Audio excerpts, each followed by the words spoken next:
JustinFREAKIN is a formidable voice in the culture.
This is the Troll Patrol, live with Justin Freakin. Welcome to the Troll Patrol live. It's a freaking Halloween Eve. And I'm pretty sure Warlord is still fucking with me about it being early. Because it is 8 o'clock. I come on at 8 o'clock.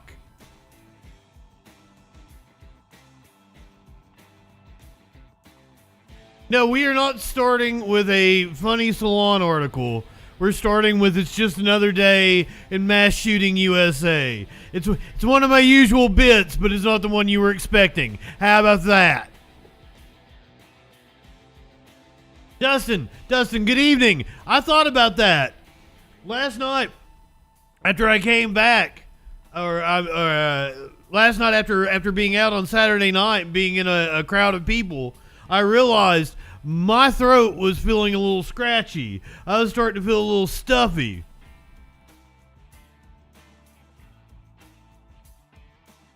Kelly, good evening.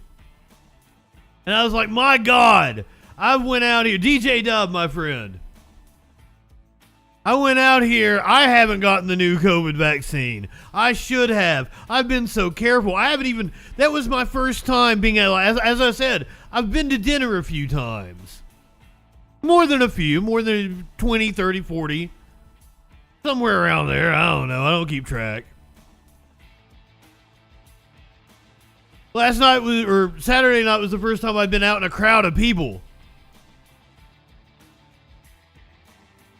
I was like, fuck, I should have gotten vaccinated. Now, the lady I was with, I'm pretty sure she's an anti-vaxxer. She said a few things that were a little concerning to me. Including, I told Sparkles about this earlier. She made a comment about Ashkenazi Jews. And I was like, normally I would correct you on that one, but with the way Israel's been behaving, I'll let it slide tonight, especially because she got stupid titties.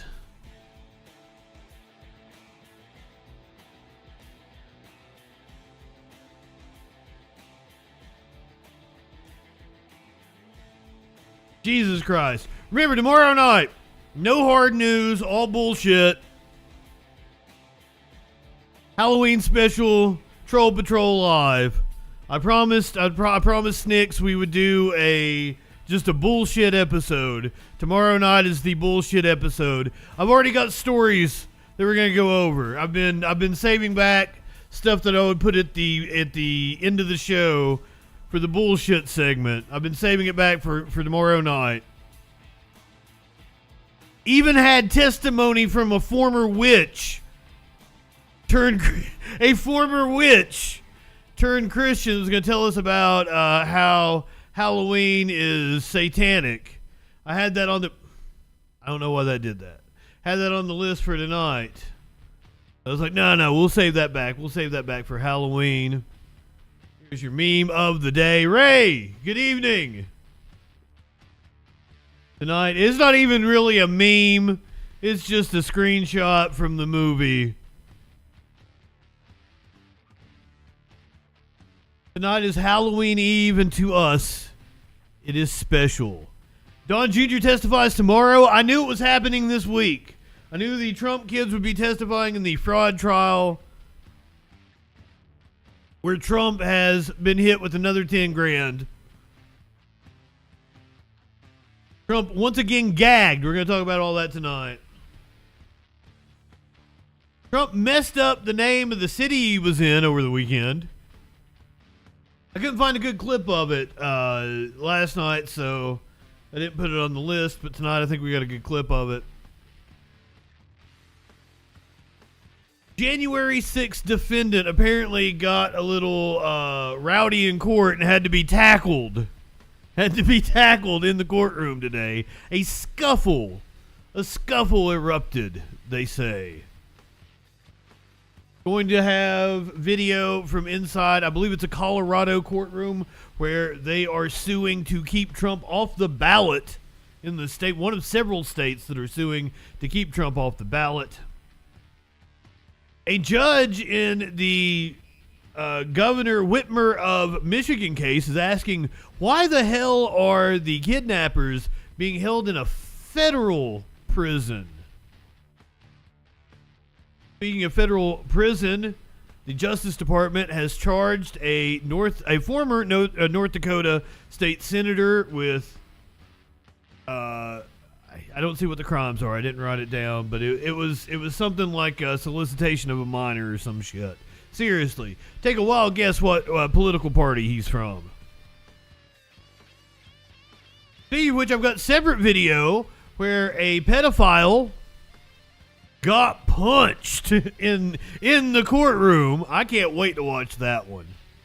That was one of those where like I almost was a pre-watch handy because shit like that. I'm fascinated, but I want to see a pedophile get fucking clocked in the courtroom. Couple of stories involving corrections officer, one being tried for homicide, another one being charged with DUI. The second corrections official from that facility to be charged with DUI in a week. It happened in Florida. Of course. It got really cold really fast for a lot of the United States. Getting cold, Arctic air, Arctic blast all the way down to Alabama and Texas. While it got really cold in the continental U.S., out on the coast. I guess continental is the entire, it's the entirety of the 48 states that comprise the United States, right? Continental means that. I should have said central. Central was the word I was looking for. I think. Maybe I'm just not high enough for this shit.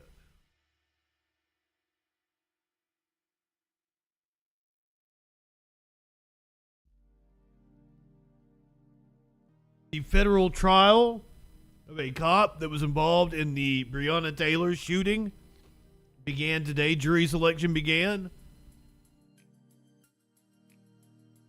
Pro-Palestinian protesters is the way several news outlets have been framing it. I think it's just anti-Jewish protesters in Russia rushed an airport apparently looking for Jews. God only knows what they were going to do to them. Israelis are protesting outside of the defense ministry as Israel ramps up its assault on Gaza, the West Bank, and everywhere in between. We hear from Representative Al Green about why he voted against the Israeli resolution in the House. Representative Pramila Jayapal, the head of the Progressive Caucus, was on Meet the Press, Face the Nation, Face the Press, Face the Wall, whatever the fucking show is called. One of the Sunday shows yesterday. President Joe Biden issuing an executive order on AI earlier today. I've got some incredibly good news for those of you who like to talk about labor action. We talked about the Stellantis deal that the UAW was able to get. Looks like GM is ponying up the money.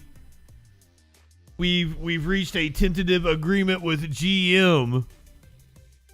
Like the strike is coming to an end with the UAW. But it could just be getting started with the Tesla plants. We are getting word within the last couple of hours that the Fremont Tesla factory is putting together an organizing committee to possibly join the UAW. I'm totally here for it. Remember, Flash, good evening. Remember a few weeks ago we covered a teacher who worked for a school in Missouri? Maybe it was Mississippi. I think it was Missouri. She started an OnlyFans, and the school had to let her go. Brianna Coppage, I believe was her name. If you want to go look, I put her name, when I did this story, I put her name, her screen name in it, but she went ahead and changed her screen name to her. I don't have her saved as my favorites on my OnlyFans, totally not. She's went ahead and changed her screen name to her real name. And I don't blame her. She got a lot of coverage. I'm sure she made a lot of money. And having seen what her friend was making, another teacher at the very same school has been outed as having an OnlyFans account. All that and a lot freaking more tonight on the Troll Patrol Live.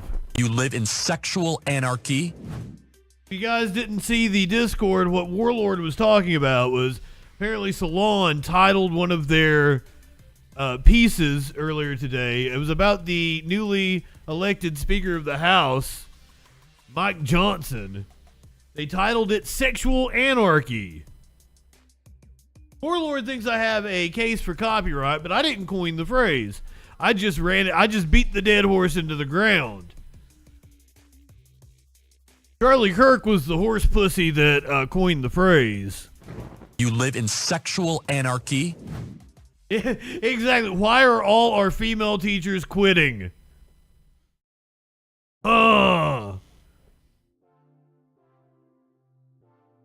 Except for Miss Brzezowski. I don't want to see her OnlyFans. No offense.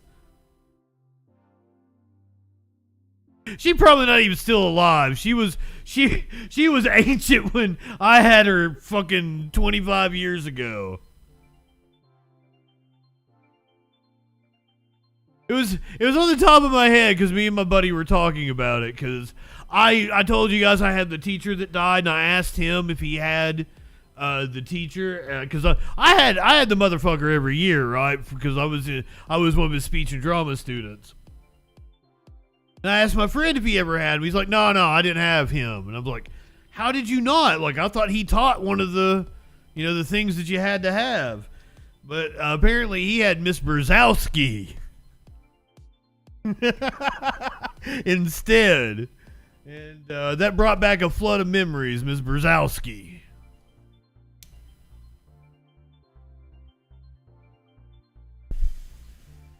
Taught French and English at my school. Flash, did I tell you good evening? I think I'm properly toasted. Let's do this before we get to the hard news. Let's do this. We'll have a little bit of fun. Earlier tonight, the White House hosted trick-or-treaters.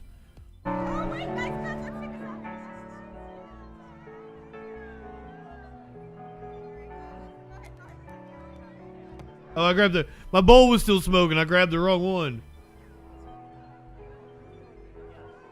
We've got Muzak version of, like, I know that song. It's on the tip of my tongue. But it's like the elevator version of it.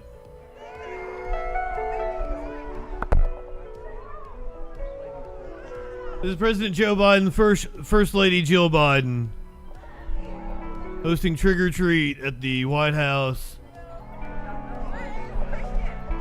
This actually just wrapped up.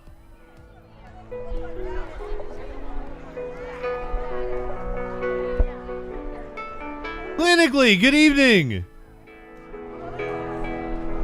I'm trying to figure out what this is. Is this Imagine Dragons?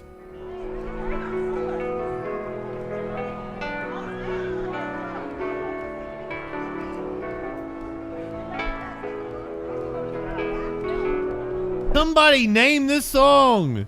Snicks, good evening.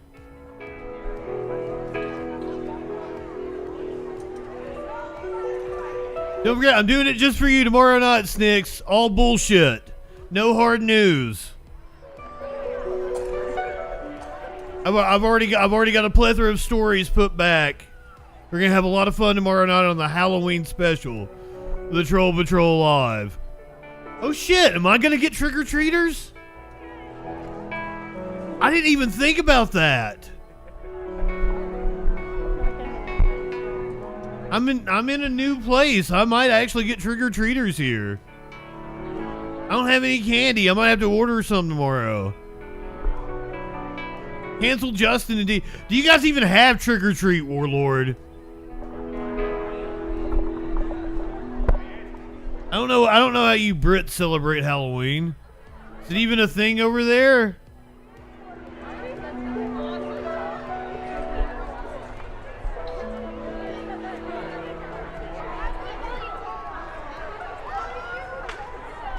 Was that candy cigarettes? He dropped a pack of them.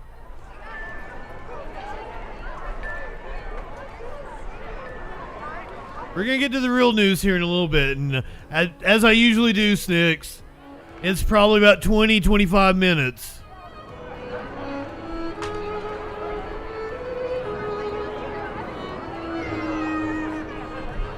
Nobody else ever has their lights on here. I don't know how this is going to go.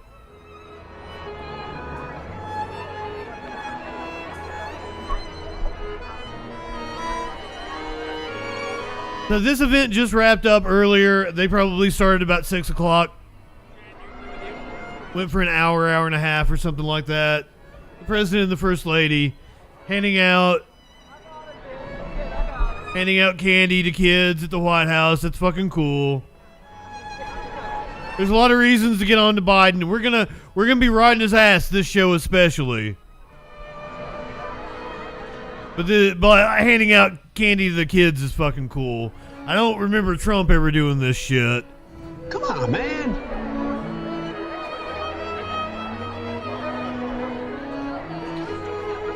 But I also didn't do a political talk show every night. Most of Trump's presidency. That's not a bad idea. I've been leaving treats out for the cat. There's a cat that comes by and says hi to Smokey almost nightly now, and probably it's because I keep putting treats out there for it. just throwing that out there. That's probably the reason it keeps coming back. So yeah, it's gonna start off with some heaviness tonight on the show, because once again, it's a day in the USA. So what does that mean?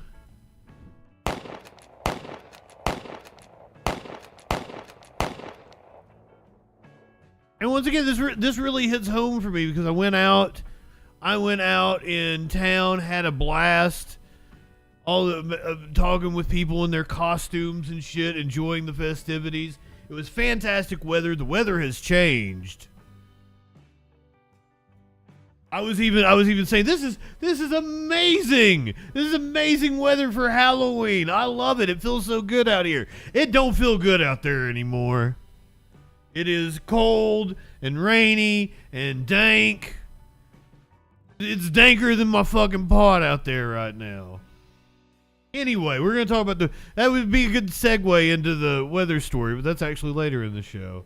Now, what I was referring to is that 2 nights in a row I'm having to report to you that Halloween festivities have been shot all to hell by somebody with a fucking gun. Tonight, a teenage girl is dead and 9 others are injured after a mass shooting at a Northeast Side office park where multiple gunmen opened fire during a Halloween party. CBS 4's Russ McQuay joins us from the newsroom with details on the shooting. Can't even go to a Halloween party in this country. IMPD investigators tell me that the location of last night's Halloween party in the 5100 block of East 65th Street was a well-kept secret until about 9 p.m. when the promoter released the details on a private Snapchat app. It's Halloween Eve, Libertad. Good evening. It was chaos as hundreds of partygoers spilled out of this office park complex, many in Halloween garb, some as young as 12 years old when there was gunfire after 1 a.m. Terrell Sword's grandfather says the 16-year-old Lawrence North football player was wounded by that gunfire. My grandson suffered a gunshot wound to his leg. His bone and his vein was ruptured, so they're trying to keep the blood flow going in his legs so he won't have a backup. Young people, overwhelmingly from Lawrence and the north side of Indianapolis, attended the party, which drew the attention of passing IMPD officers who were observing and developing a plan to shut it down when they heard the gunshots. IMPD hasn't had much success in convincing the attendees to tell them what they know, but investigators say they'd like to confirm what. They kind of buried the lead. 1 killed, 6 injured is what it says on the lower third. Andrew Holmes and social media chatter says about how the shootings occurred. I understand that an individual wanted to get in with a ski mask, and they didn't want him in there with the ski mask on, nobody with a ski mask on. Understand that this individual left, came back, and discharged that weapon. Police found 6 weapons at the scene, shell casings from 4 different calibers of guns, and a 16-year-old girl shot to death just inside the front door. who wasn't necessarily targeted. She was just closest to a shooter. Fuck! PD patrol officers returned to the scene to meet with the owner's representative today, who told me and IMPD confirmed that there was no private security inside the party when the shooting occurred. The owner has requested off-duty IMPD officers secure his site overnight tonight, as the shooting of several teenagers early this morning pushes IMPD's tally of wounded juveniles well above 60 for the year. This is just a weekend in the city of Indianapolis. To compound the Just another day. Mother Tamara was shot to death outside of a Lafayette Road bar in 2015, leading her father, Andrew Holmes, who is the grandfather of Terrell Sword, to come to Indianapolis to lead a vigil in his daughter's memory. In the newsroom, Russ McQuaid, CBS 4 News. Russ, I feel like they focused on all the wrong things in that story, just to be honest with you. One person died. I don't even know if they said that. Oh, yeah, the girl inside the door. It wasn't necessarily targeted. 9 people injured, 10 people shot at a Halloween party.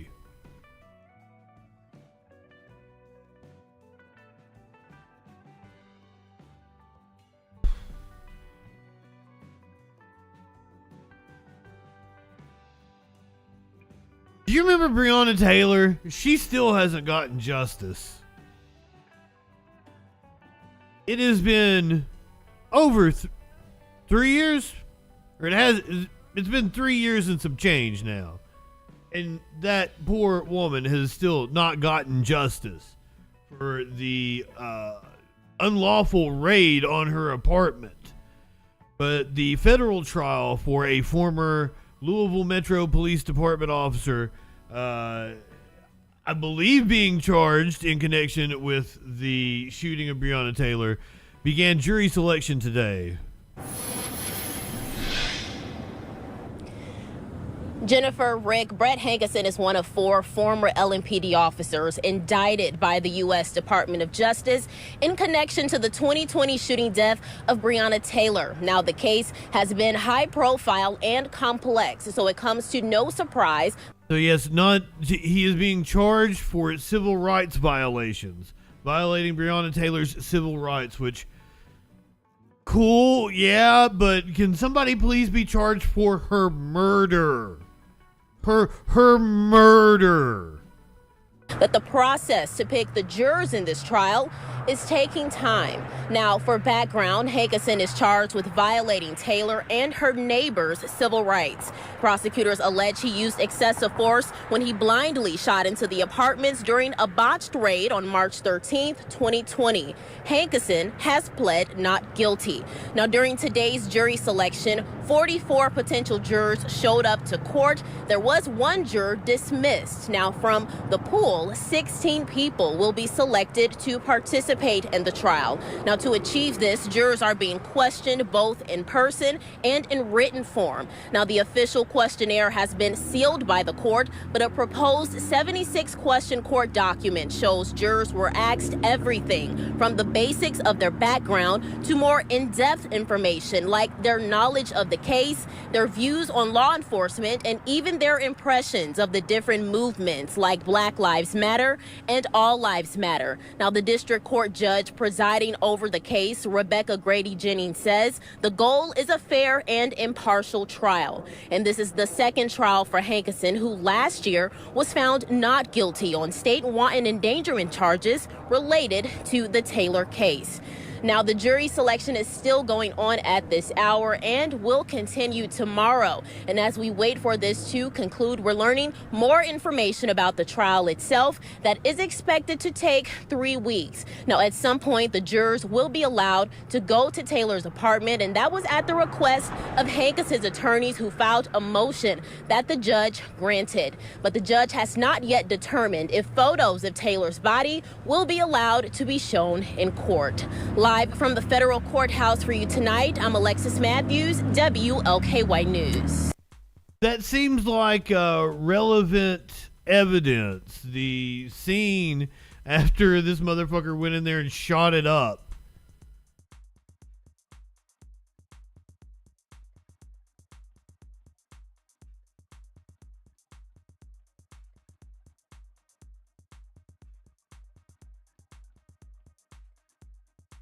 a 13-year-old. Oh, hold on. Let me hit the content warning. A 13-year-old was attempting a carjacking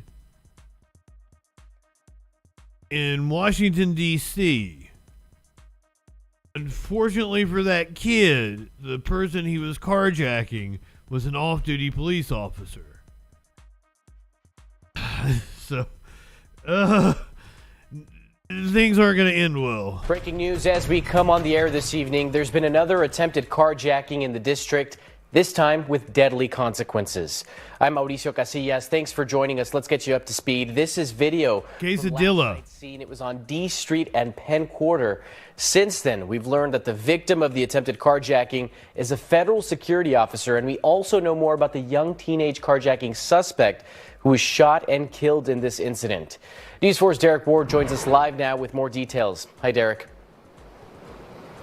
Yes, well, that young man who was shot was only 13 years old. Now, it happened at about 10:15 here in the 600 block of D Street Northwest. And I can tell you, there are some buildings with a federal presence. Stupid fucking kid. And there's lots of security. He shouldn't have lost his life. Just a block up our D.C. police headquarters. And you think it'd be the safest street in town, but apparently last night it wasn't. Take a look at some of the video. It was about 10:15 last night.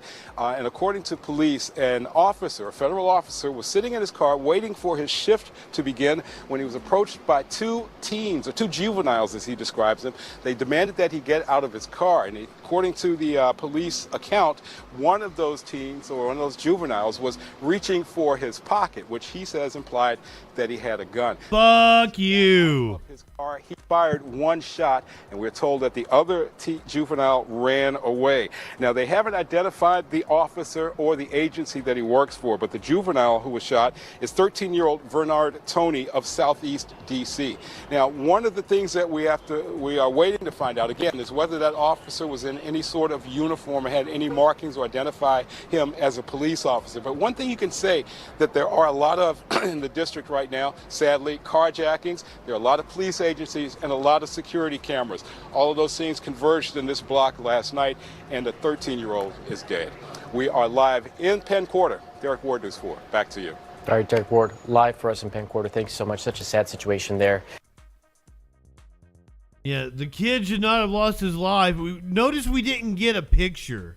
That upsets me. Because if it was like a little kid, apparently he knew. He said they were two juveniles. I bet there was no gun. Reached for his pocket. This is bullshit. You tell me you can't subdue two 13-year-olds. Really? Get out your car and bend them over your fucking knee.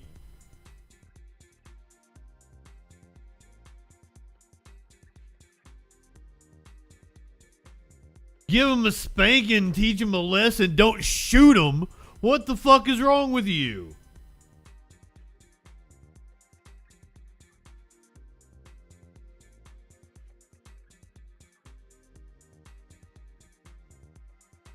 I mean, I was going to give the off-duty cop a benefit of a doubt that this was some violent crime that took place. But from the details that we have in the story, it sounded like it was a very overzealous cop that really wanted to shoot somebody.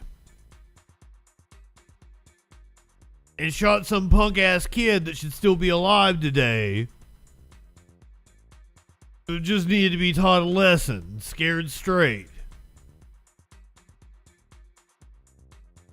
The kid deserved a fucking titty slap, not to get shot. A titty slap!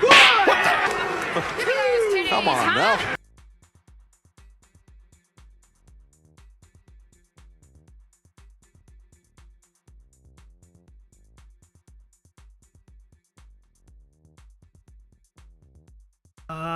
I don't know where this is at. This might be Virginia. It says Richland County. I don't know exactly where Richland County is. We may not get it because it might be a local News starts. Local hit. A former Richland County corrections officer is going to trial next week, charged with manslaughter and reckless homicide.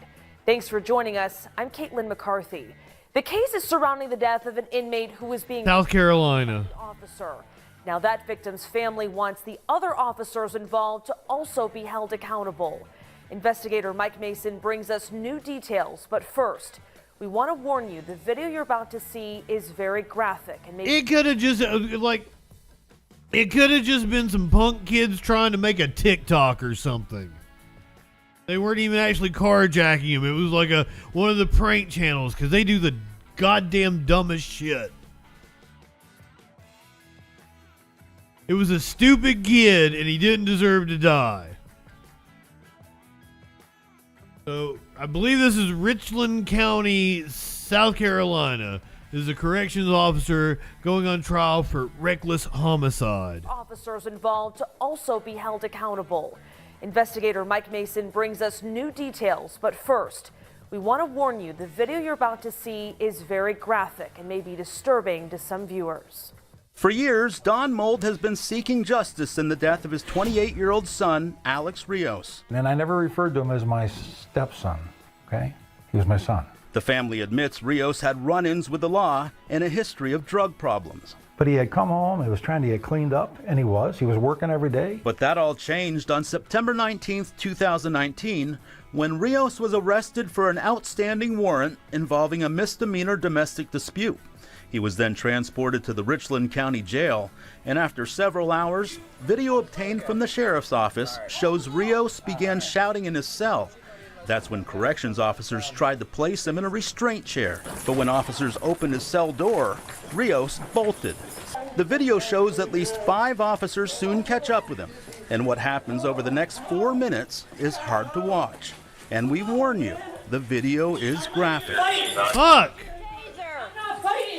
Crazy! They have him restrained. Taser! I'm not even fighting him! Ow! Ow! Ow! Ow! All right! Ow! Oh! Can someone Tasey! Can you explain to me? Because you're No, you're I didn't say you were! Oh! He took out of the cell. Really?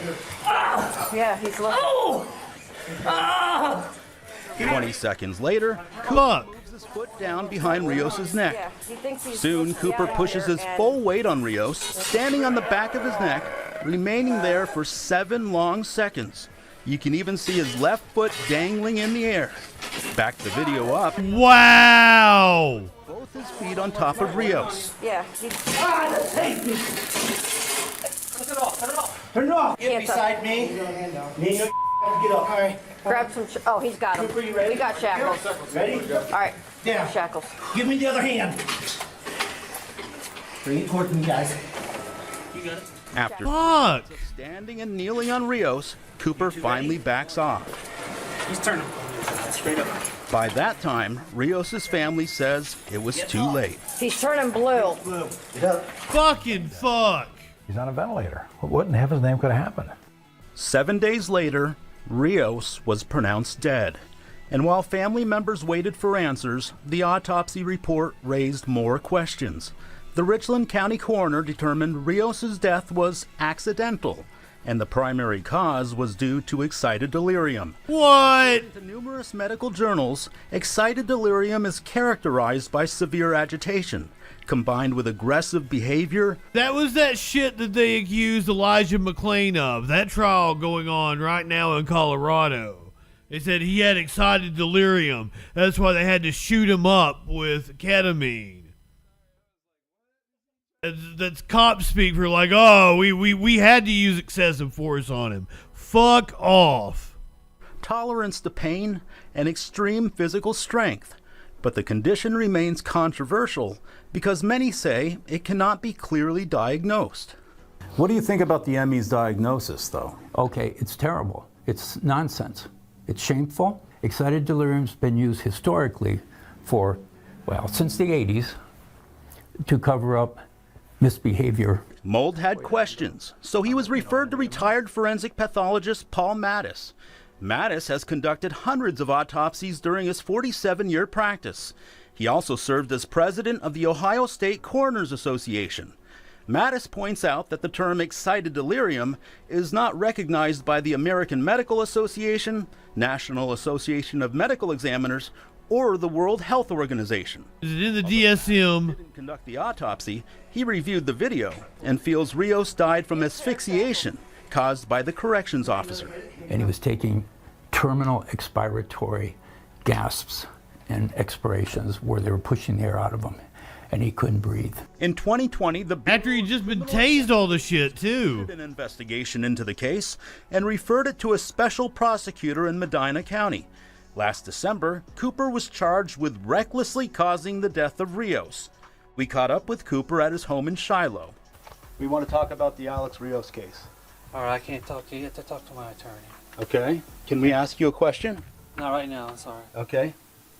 Cooper's attorney also declined. I don't think it's real. The Richland County Sheriff's Office provided a written statement saying, in part, the death of Mr. Rios was a tragedy, regardless of whether thoughtful people disagree about the reasons for this loss. Fuck off. The RCSO has cooperated fully with the investigation conducted by the special prosecutor and trusts in the criminal process to provide justice to the Rios family and former corrections officer Cooper.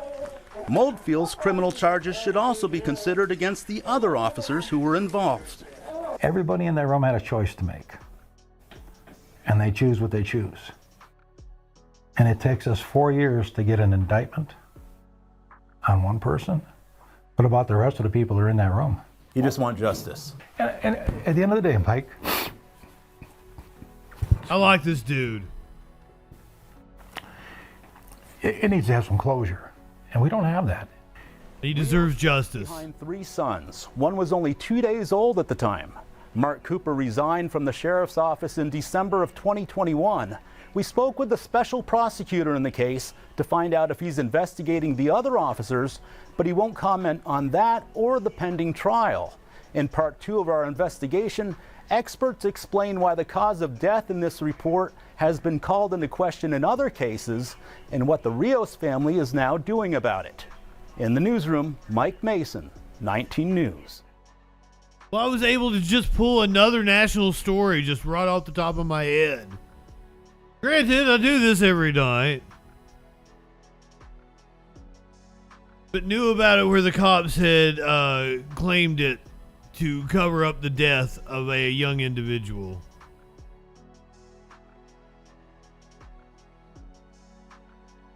It's bullshit. Let's go down to Florida. Where this is one of those stories that kind of makes me giggle.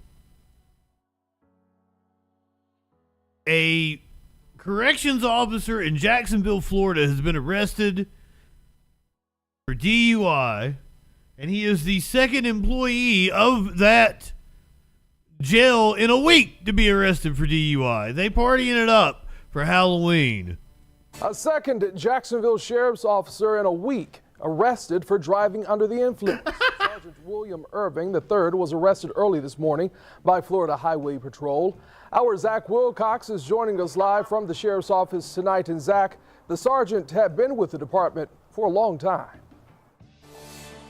Yeah, Anthony, Sergeant Irving. Getting away with it for a long time. Here since 2006, and Jacksonville Sheriff's Office told us he has been reassigned while the criminal case is pending. So it was around 1 o'clock this morning that Florida Highway Patrol pulled Irvin over, and after interacting him with a little bit, the trooper decided that it was warranted to do some field sobriety tests, and he eventually arrested him for driving under the influence. I want to point out he was in his personal car, and he was off duty at the time, but as you mentioned, this is the second officer arrested in the course of a week here. Just earlier this week on Tuesday, Jacksonville Sheriff's Office arrested another officer who'd been with the department for 4 years for driving under the influence, and he was in his patrol car, but it was also off duty at the time. And now with Irvin, this makes a total of 6 employees of the Jacksonville Sheriff's Office who have been arrested so far this year in 2023. In downtown, Zach Wilcox, First Coast News, on your side.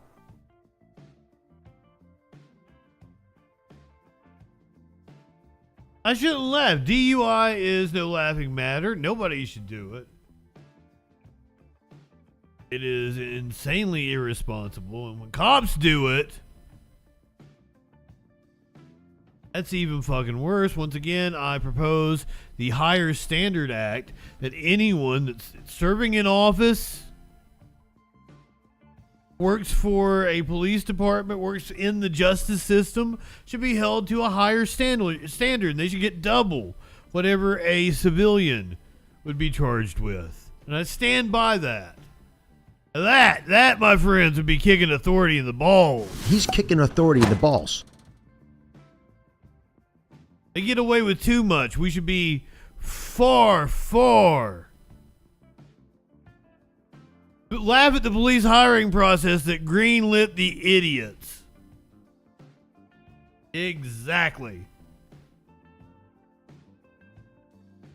All right, this one is wild ride.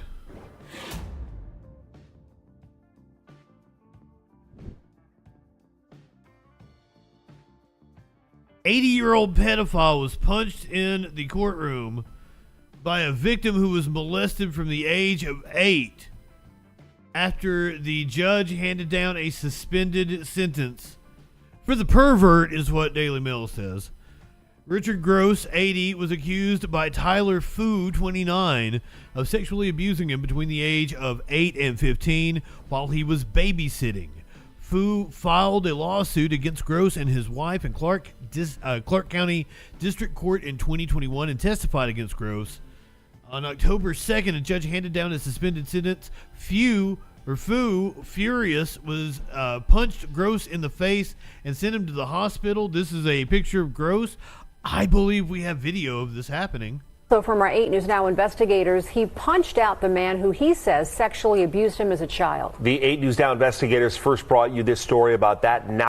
I'm all for it. Like, the bailiff should have held him and he got one good shot. Come the fuck on. Knockout that happened in a Las Vegas courtroom. Now the alleged victim is sharing his story with Vanessa Murphy. The record reflects that Mr. Gross is present at liberty. This is convicted sex offender Richard Gross, moments before he's punched in the face by Tyler Fu, who says he sexually abused him as a child. I was extremely angry. Angry about a plea deal resulting in no prison time for the 80-year-old man. I know he's old, but that doesn't change anything. Like, that doesn't change the damage that he caused. Fu asked us not to show his face. He's 29 now, a dad, and says he's concerned about his family's privacy.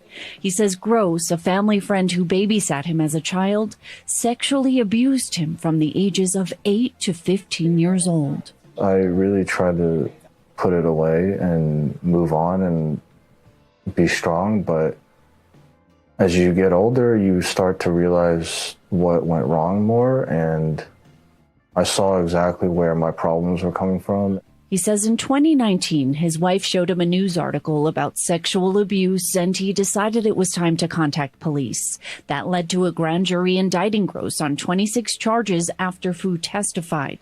He admits prosecutors may have felt the case was weak because the alleged abuse was reported years later. But he says he can recall details about when, where, and more. Still, Gross receives a suspended sentence here in court, meaning no prison time unless he violates the rules. It just doesn't make sense how someone can abuse a child multiple times and just walk away without any prison time. He says he's now sharing his story to help other victims. It just feels like the right thing to do, and I really want all the kids out there to know if you've been, sexually abused, it's not right and you need to report it. Fu is now suing Gross and his wife in civil court. Here in criminal court, the 8 News Now investigators requested the full video from the sentencing here when Fu punched Gross. Clark County District Court would only provide this heavily redacted. Oh, fuck. Fu was arrested for battery. His case is ongoing. Gross says he lost consciousness and was taken to the hospital. Anything you would want to say to Richard Gross today? He got away with a golden ticket for what he did, and what he's done to me should be punishable by even death. We cannot tolerate sexual abuse of children, and that is absolutely one of the worst crimes any human can commit. Vanessa Murphy, 8 News Now. Now, we do have resources about the issue of sexual abuse at 8newsnow.com. You can also watch the 8 News Now investigators' previous story, which includes more about what unfolded in that courtroom when Richard Gross was knocked out. Several viewers asked about a GoFundMe for that individual. You created one, by the way. A condition of his sentencing was to register on the sex offender registry. We've been unable to locate Gross on that registry. Vanessa reached out to Las Vegas Metro Police to try to find out why. Okay, saying death when it's just like the only thing we have is your word. I'm totally not for that. You get to punch him once. I'm totally for that. I think that seems about right based on like, are you misremembering that the human mind is crazy? It's just one supposed victim, and I usually land on the side of victims because, like, somebody coming forward and saying they have been sexually assaulted is far more likely than them being lying. Like, just statistically, like over like 96% of every accusation you're gonna hear is truthful. That's just if not higher. And false accusations are very low. But if it's just like one, you definitely can't put him to death, and I can understand the prosecutor, you know. That's true, Flash. I've even covered, back when I was doing news, I covered a story of a guy who punched a guy, and he fell back, hit his head on concrete, and he died.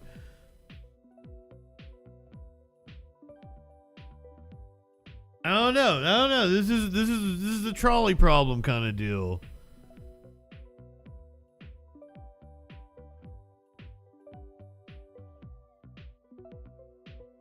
The ethics of philosophy and shit like that. I guess we'll keep it on the child diddlers for now. I'm sorry. This ex-Republican state senator in North Dakota has been charged with traveling for sex with a minor and receiving child sex abuse images. And what an ugly fucking man. A retired Republican state senator from North Dakota has been charged with traveling to Europe with the intent of paying for sex with a minor and with is this the fucking movie Hostel? And with receiving images depicting child sexual abuse, according to a federal indictment unsealed on Monday. Snicks, you deserve to fucking punch somebody for that. Longtime State Senator Ray Holmberg, 79, was arrested on Monday and released after pleading not guilty. We got a lot of 80-year-old pedophiles going on here. Pleading not guilty to the charges in U.S. District Court in Fargo. His trial is set for December 5th. Prosecutors said in a statement that Holmberg repeatedly traveled to Prague in the Czech Republic from June 2011 to November of 2016 for the purpose of paying for sex with a person under 18 years old.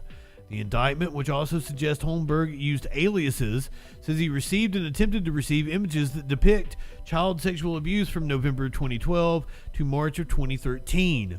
Holmberg served more than 45 years in the North Dakota Senate until his resignation last year after local media outlet The Forum of Fargo-Moorhead revealed he exchanged dozens of text messages with a person who was jailed on charges related to child sexual abuse images.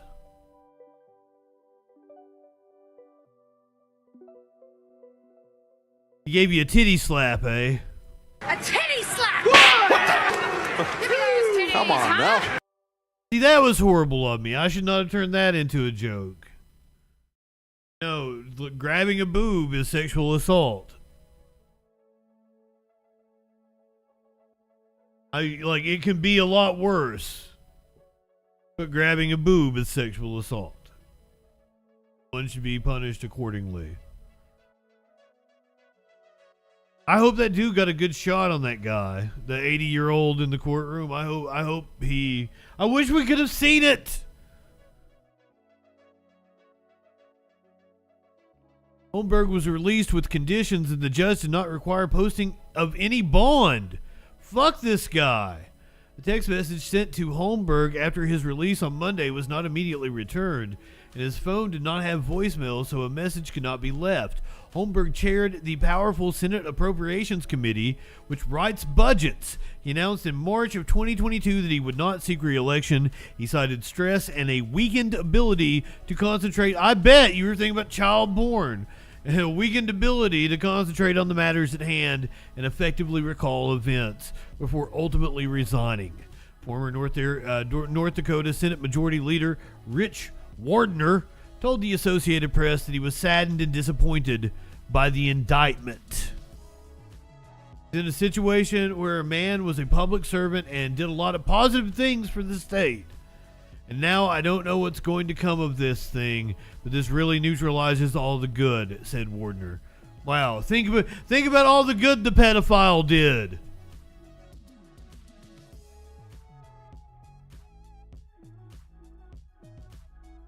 Holmberg was reimbursed roughly $126,000 for nearly 70 out-of-state trips from 2013 through 2022.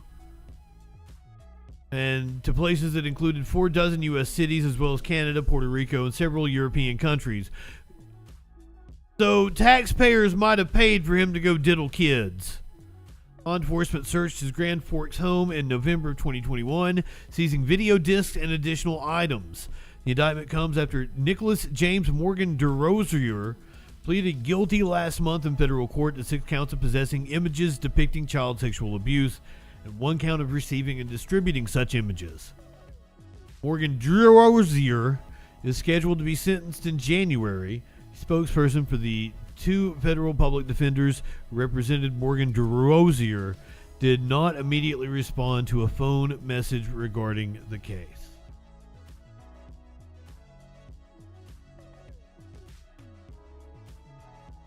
I condemn that. He condemn.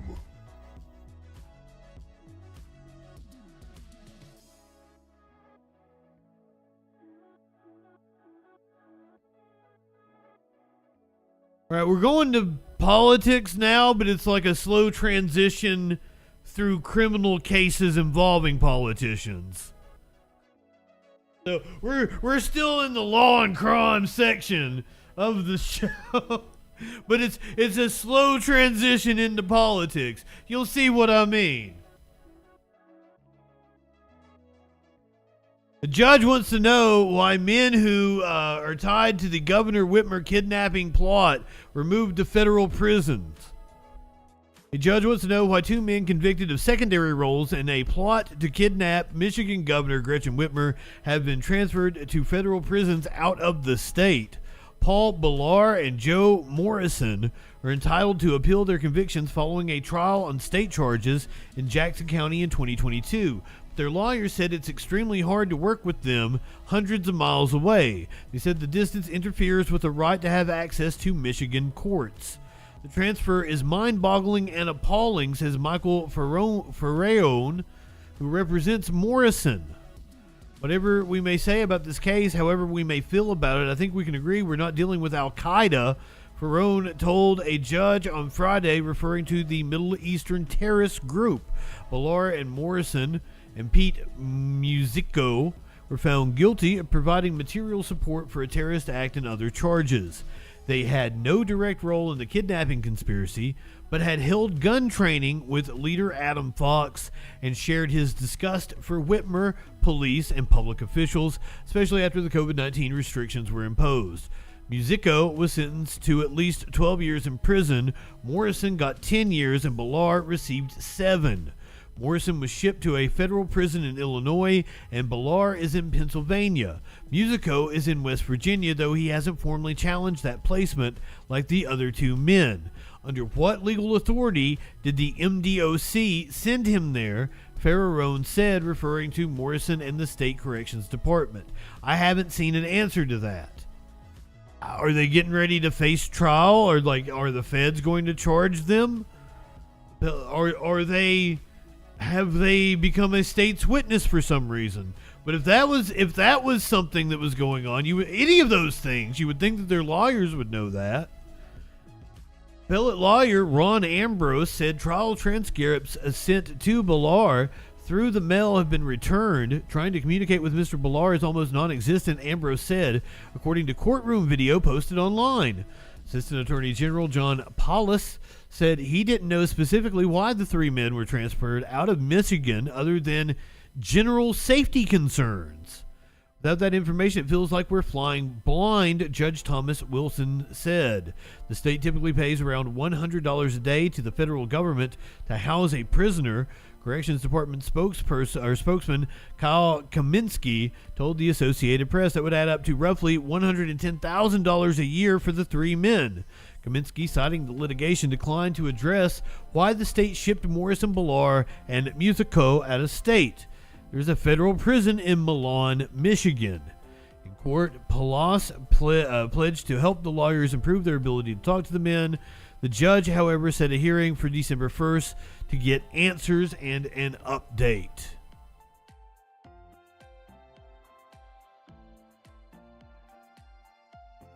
Unless they're cooperating on some kind of a federal case.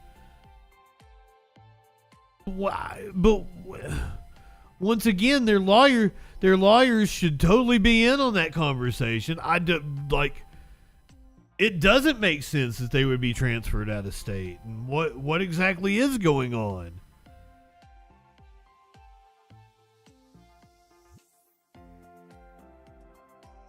We have no indication. I mean, it's a good possibility that they might have been involved in, say, the Michigan electors plot. They might have been involved in January 6th. I'm sure there is overlap with that kind of a group.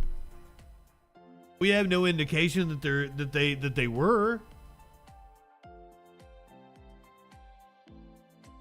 It is kind of baffling. Speaking of January 6th, a January 6th defendant got rowdy today in court and had to be tackled by the cops. And who had already been convicted for his role in the January 6th attack at the Capitol caused... Oh, I said defendant. He is a convict. A big commotion in court today. It took several federal agents to control him after he refused to surrender. WUSA 9 digital investigative journalist Jordan Fisher has been tracking so many Capitol riot cases, and you were in the courtroom when this all happened today. And Jordan, can you kind of bring us into this? Can you explain what took place? Right, so Vitaly Gostyankowski, who is a D.C. resident, actually a former Gallaudet student, was convicted in March. He was convicted of multiple felony counts, obstruction, civil disorder, and assaulting or resisting police. He was in court today because federal prosecutors said he had been sending text messages to a law enforcement officer who was involved in the case and posting threats. Okay. This dude was convicted in January 6th, and he's like still harassing some kind of some cop. Like what? Holy shit. Intimidating language on social media, and they wanted the judge to revoke his release, which is what he actually did. But it's what happened after the judge made that decision that caught everyone's attention. Mr. Gostyankowski refused to go with marshals. He fought back. He's kicking authority in the balls. More than a half dozen to actually eventually restrain him and take him into custody. Well, I'm curious too, after refusing to comply like that, essentially what does that mean for his sentencing? Right, like I said, he's already facing very serious charges, potential prison time in the 3 to 5 year range, potentially from that obstruction and assault charge. Federal prosecutors were discussing outside of court today whether to get statements from some of the agents involved that suggested they could be considering further charges, but even if they don't, what you have to understand is at sentencing, the judge has a huge amount of discretion to decide where in that guideline range to sentence you, and we've seen in other January 6 cases judges vary downward significantly. That's going to be much more difficult for his attorney to argue he now deserves after his behavior in court today. Yeah, not on the judge's good side now. So you've been in the courtroom for cases, Jordan. Have you ever seen anything like this? Yeah, Lorenzo, we've seen outbursts in the gallery from family members, from... Apparently there was a motion to revoke his bond. He was out on bond. witnesses from people who are just watching, and we've seen small muted reactions from some of the defendants, but we've never seen anything like this where a defendant, actually a convicted defendant at this point, had to be physically restrained and held down and almost fought by agents and marshals and even court security officers who had to come in and help. All right, what a spectacle. Yeah. Well, Jordan broke this news on Twitter or X, and you can follow him at Jordan on Record, Jordan Fisher. I would assume he's in a cell tonight. This just happened today, just a few hours ago. Yeah, his pre-sentencing release was revoked today, and he has been imprisoned now, awaiting sentencing on his conviction for January 6th.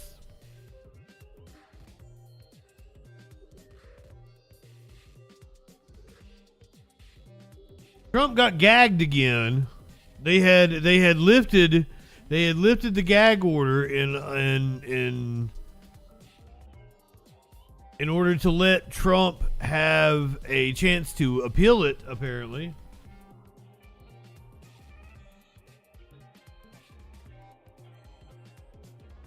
But he is once again under the gag. Trump, he's back under a gag order in his federal election tampering case. It's designed to prevent him from publicly attacking witnesses, court staff, special counsel.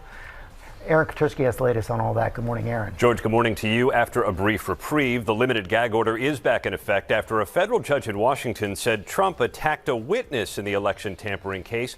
The judge had paused the gag order while Trump appeals it, but she reinstated it after concluding he threatened his ex-chief of staff, Mark Meadows.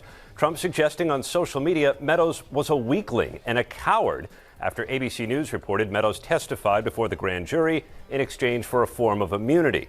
Overnight, the former president taking to social media, calling the ruling not constitutional. But Judge Tanya Chutkan said First Amendment rights may be curtailed to preclude statements that pose sufficiently grave threats to the integrity of judicial proceedings. It is not the only court order limiting what Trump can say. His lawyers just paid $15,000 after the judge in Trump's civil fraud trial here in New York fined him for disparaging his law clerk.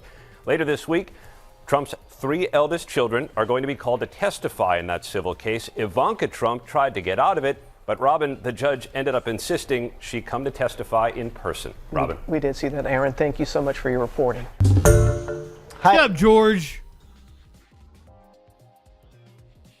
Not only has Trump been gagged, lawyers are attempting to block him from even being on the ballot, really trying to shut him up. Proceedings underway today in one of several cases to prevent Donald Trump from running for president again. The 14th Amendment case in Colorado seeks to have the Republican frontrunner removed from the state ballot over his role in the January 6th riot. The lawsuit claims Trump failed to uphold the Constitution during the attack on the U.S. Capitol, which bans him from re-election. Trump Purgatoris that tried to prevent the constitutional transfer of power. He engaged in this insurrection on January 6th. He began by undermining the process for selecting our president and sowing doubts about elections. This early pattern of behavior shows Trump's use of common extremist tactics, using language that played into existing conspiracy theories. And a similar 14th Amendment case is set to begin in Minnesota on Thursday. Lawsuits were also filed in New Hampshire and in Michigan. The cases are all expected to be appealed to the U.S. Supreme Court. I mean, I think there's a pretty good case. Purgatoris, we had a January 6th defendant get rowdy in the courtroom. He was threatening a cop. He was sending harassing messages to a cop, even after being convicted in January 6th. So they had a hearing to revoke his bond. And then, he got all fucking indignant and shit and wouldn't let the marshals take him into custody. They had to, fight him and put him down on the ground. Nice. I like both aspects of it. The January 6th defendant gets his comeuppance, and also like he's kicking authority in the balls. He's kicking authority in the balls. Fuck them cops.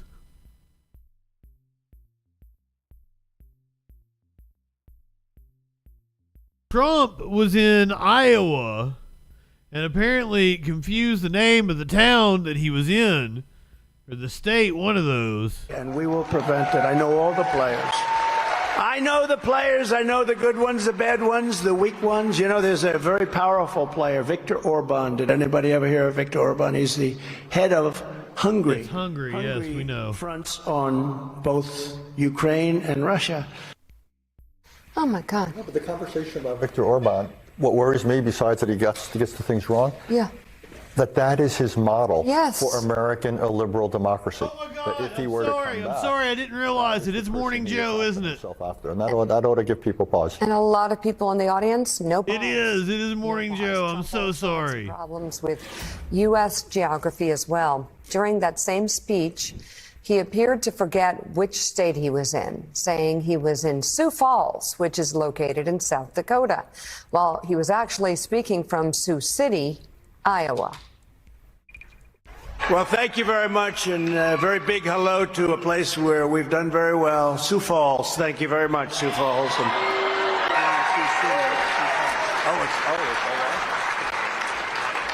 It's an honest mistake. So Sioux City, let me ask you, how many people come from Sioux City? Of all the things, I'm going to take Trump's side on this one. Of all the things you can mock Donald Trump for, that's an honest fucking mistake. Sioux Falls, Sioux City.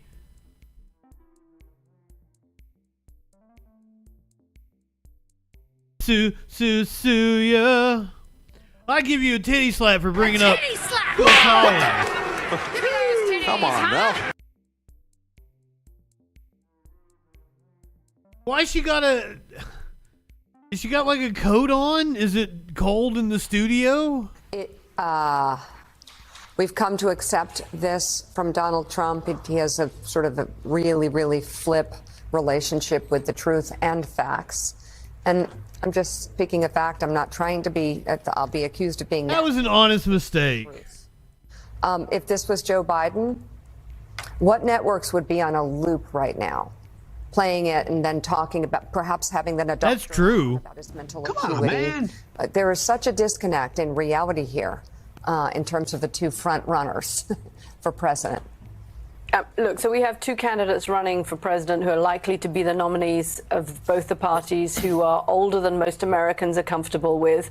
Joe Biden gets an awful lot of attention for his age and a lot of scrutiny, and it's clearly damaging him in the polls, which is why he now has a primary challenger, which he probably wouldn't do if it weren't for the age question, and it's a real concern. Donald Trump over the last month or so. Wait, is she talking like Dean Phillips or whatever the fuck his name is? Is that what she's talking about? Primary challenger?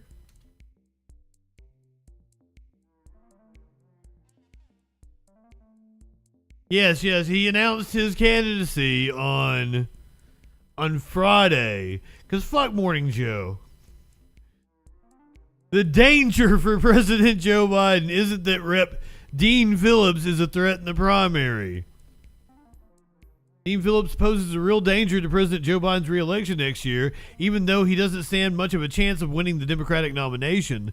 The little-known third-term Congress member from the Minneapolis suburbs made his primary challenge official this week, focusing on the first-in-the-nation primary state of New Hampshire, where Biden won't even be on the ballot in January. But Democratic voters have shown little interest in backing anyone but Biden, despite their significant concerns about him. There's only one real opening right now to draw away some of that support, polling suggests, and it's the specific Biden weakness Phillips has already been leaning into: the 80-year-old president's age. I am younger, said the 54-year-old. Come on, man.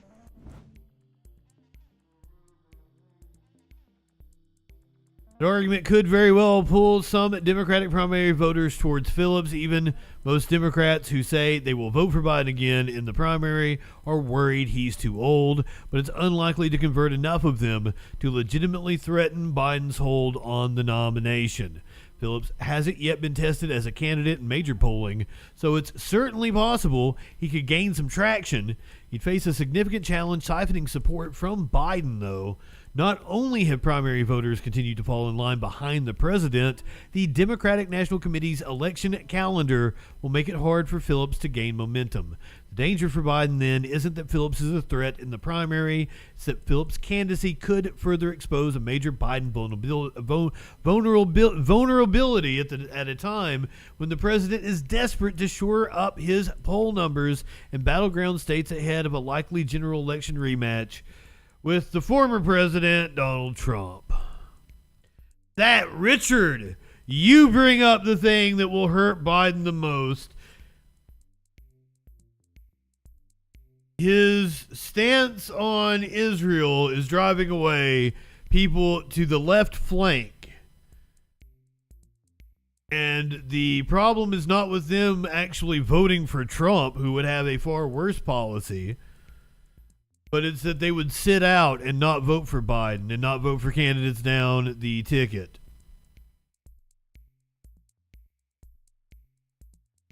Suppressing the vote before the general election, that's the biggest problem that Joe Biden faces.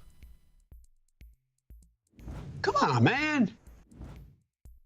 But boy, is he walking a tightrope. I mean, I'm just speaking electorally. Morally, I'm clear on what the answer is.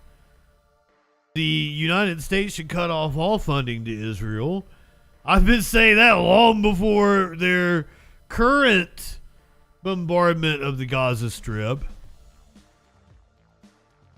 I've had the Free Palestine logo many times up on the stream.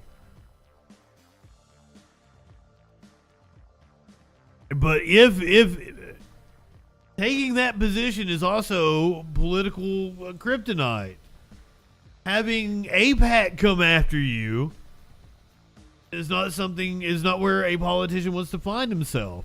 Apparently, behind the scenes, the Biden administration is indeed pushing for a ceasefire, is indeed, or a diplomatic pause, or whatever the fuck they're calling it. They are pushing for Israel to be more constrained in its response, and apparently are a big reason why the ground invasion has taken so long to commence. But publicly, man, his statements have been horrendous.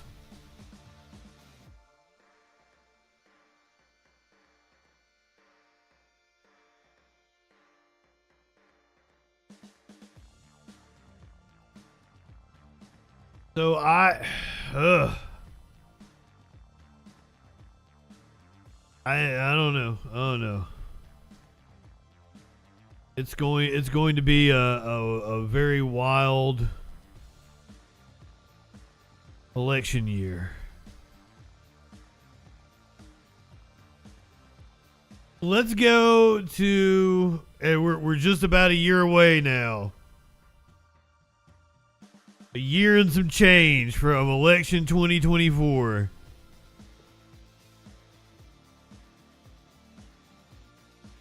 Wisconsin, a progressive Bernie Brew, that was the name of their coffee shop. Bernie Brew, owner ordered to pay record $750,000 for allegedly defaming a conservative publisher. Conservative Wisconsin newspaper publishers, no doubt, hoisting a cold one to a local jury that has ordered a brewery-owning liberal activist to pay almost $1 million in the state's largest defamation judgment. The previous record for a libel suit in Wisconsin was just under $500,000. On Friday, the Oneida County jury took only 3 hours, including a lunch break, to order Minnetonka Brewing Company owner Kirk Bangstad to pay $750,000 for defaming Lakeland Times publisher Greg Walker in posts on the brewery's popular social media outlets.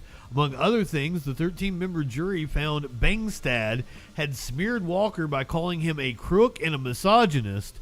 Whoa! Now. If crook and a misogynist is all he said, I don't know how you can get a libel suit out of that. That seems like protected speech. Bangstad, who operates a federal super PAC, also was found to have defamed Walker by claiming in a Facebook post that he engaged in elder abuse and committed other crimes again. Now that is libel. That's something you can sue for. Elder abuse, that sounds really bad.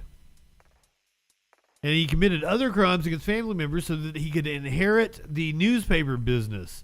Under the jury verdict, Bangstad and his brewery are to pay $320,000 in compensatory damages, and Bangstad is to pay $430,000 in punitive damages out of his own pocket for his Facebook post about crimes against family members.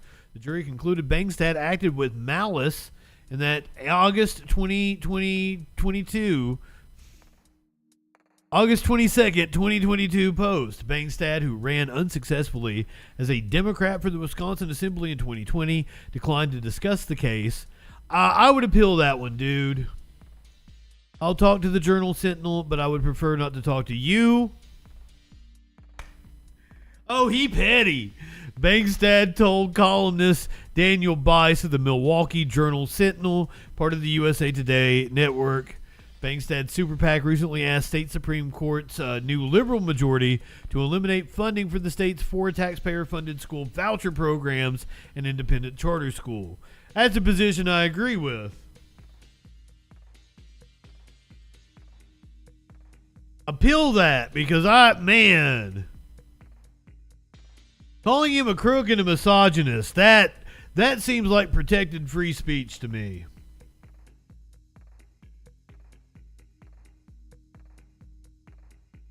Accusing him of elder abuse, that's something you can absolutely sue for. That's reprehensible.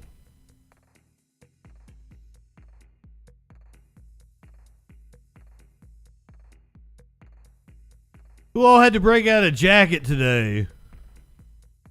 Now, it's entirely possible the dude did commit elder abuse, but you would have to at least give some indication that you had evidence of that in order to not defame someone.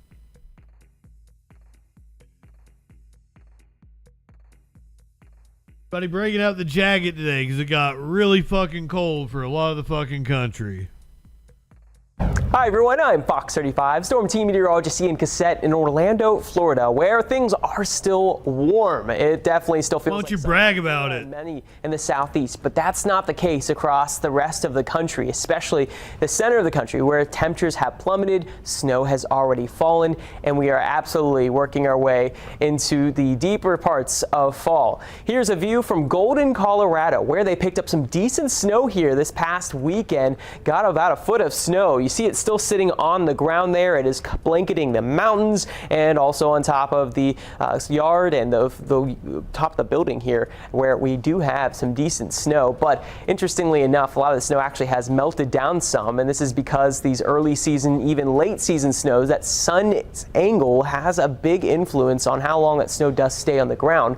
And that doesn't necessarily have to do with the temperatures, it has to do with the angle of the sun. So as a season goes on, the angle of the sun goes down, so the snow melts a bit slower. See, he taught us something. Plenty of snow there on the Tones, did I tell you good evening? ground in Golden, Colorado, getting that snow in the Rockies this past weekend. We don't have snow in the ground in Houston, Texas, but we do have very cold conditions, overcast conditions, temperatures that have been struggling to get out of the 40s this afternoon. Not exactly the most beautiful day there in Texas, but it is cold, and winter, or rather fall, it feels like winter with these temperatures, has certainly invaded Texas. You see where that cold front is. Let's look at the God damn. As of Monday afternoon, 45 degrees in St. Louis, 37 degrees in Minneapolis, barely above freezing there in upstate parts of the Midwest, 43 degrees in Denver, but the Southwest, Los Angeles sitting at 78 degrees, avoiding the cold, and looking at the Southeast, same story there, 84 degrees in Orlando, but this warmth extends all the way up to the mid-Atlantic, to coastal parts of Virginia, 60 degrees in New York, with the coldest temperatures that are. It's 60 degrees in New York this afternoon and 49 degrees in Houston.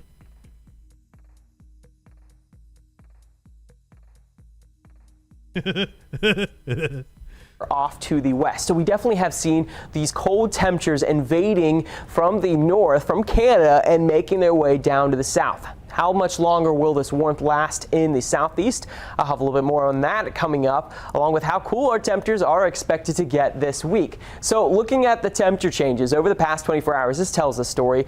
It's 39 degrees cooler in Houston than what it was at this time on Sunday. Those temperatures have dropped behind that front. This is a potent cold front, and this is what you get this time of the year. You finally get these initial cold fronts that are pulling that air down from the north, invading the U.S. And this one will to make its way down to Florida, where we'll see a significant drop in temperatures. Now, not only with this front are we seeing the cold temperatures, but we also are seeing freeze warnings. We have freeze warnings and watches in effect that include Atlanta, northern parts of Georgia, and include Kentucky, goes to the northeast into Ohio, into the. I'm probably telling you this a day late, maybe even 2 days late. Bring your plants in if you are in the central part of the United States. If you are here on the edge of the cold front tonight, you need to be bringing your plants in. Southwest to Texas and Dallas, where we do have a freeze warning in effect for tonight. And we did have freeze warnings to the north. We got to remember, we still are in the growing season in these areas, so we are seeing that coming to an end within the next week. He knows. He knows. We've got the cold air, but we also have some snow. We got lake effect snow that's going on in Michigan. And then as we go farther to the north, we have what's called a Manitoba Mauler. Now, you might have heard of the Alberta Clipper. This is just basically the same thing, just originating in the province of Manitoba. Those are both sex terms. A Manitoba Mauler. I can't even tell you what a Manitoba Mauler is here on this show. That is how graphic it is. You live in sexual anarchy? We know, sir. We know. Manitoba. Look at all the snow that is falling across the Dakotas and into Minnesota.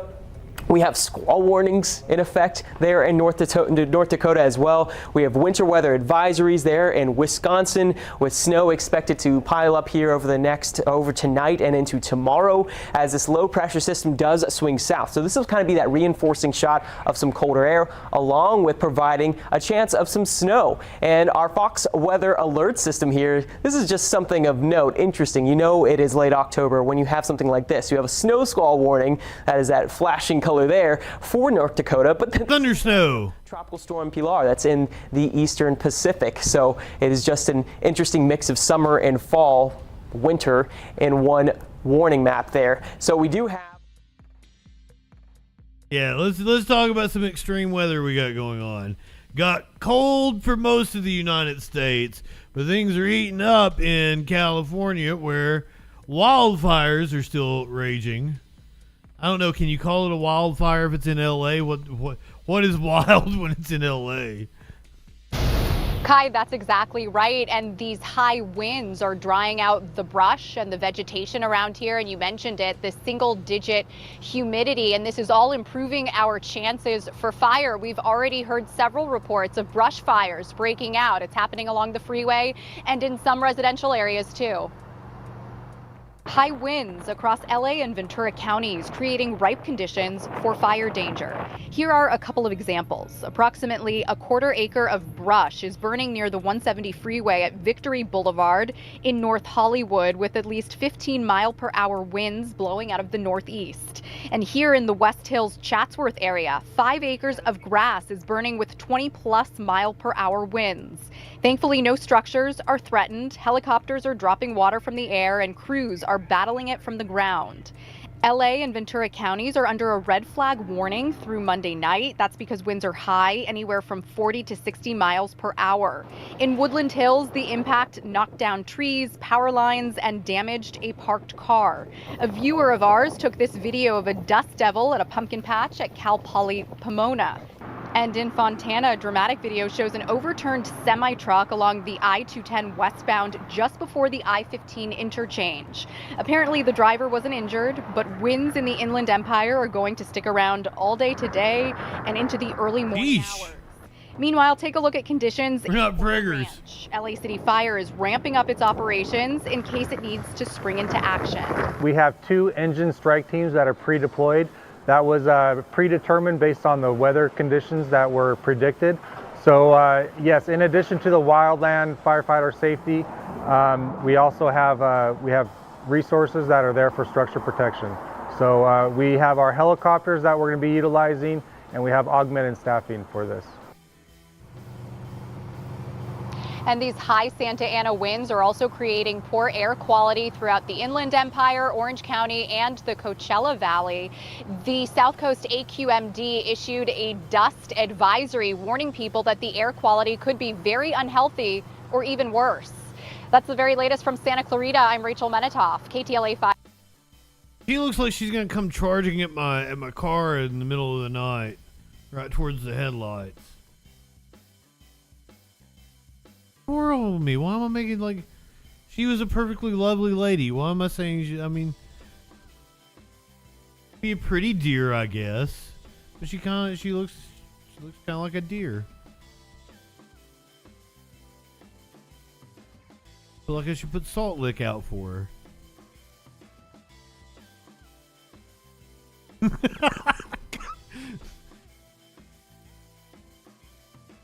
I'm a horrible person. Cancel Justin. Like, at least I'm self-aware about it. Like, that's I'm a shock jock. I'm a stand-up comedian. I've been canceled fucking everywhere already. That's why they don't let me on Twitch anymore. This is a story that I've not got a chance to talk about, and I probably should have, because this place has been devastated by a hurricane, Hurricane Otis, ripped through Acapulco, and apparently the death toll continues to rise.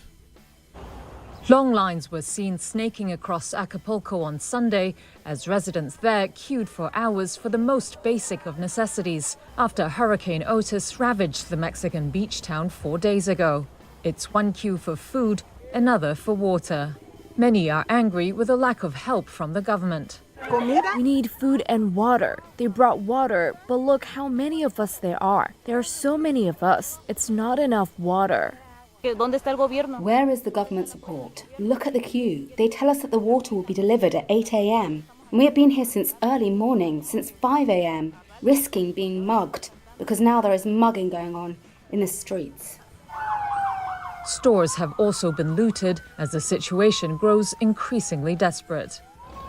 At the line for food aid, this woman pleaded for help from the international community, saying she had nothing left. Not all of us looted, she said. We really need help. There's nobody here.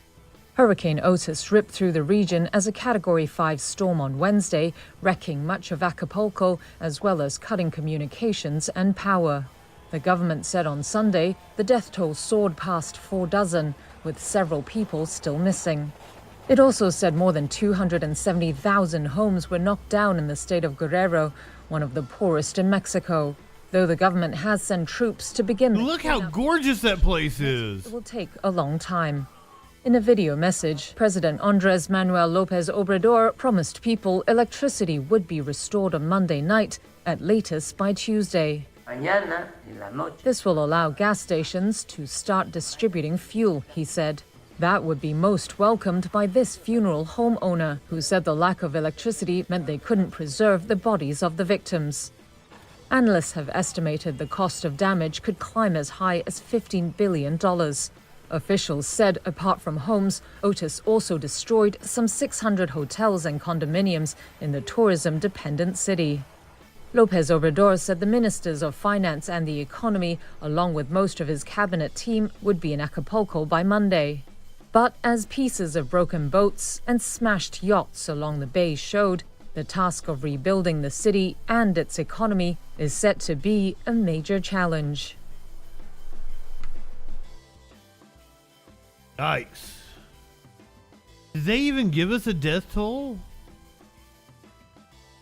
They were kind of focused on property damage. This has been a night of news stories focusing on the wrong thing.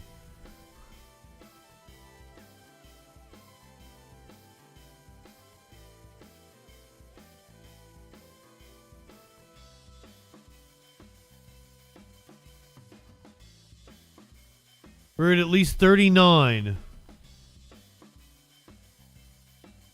At least 39 died. It's unclear how many are still missing. So that number likely to rise.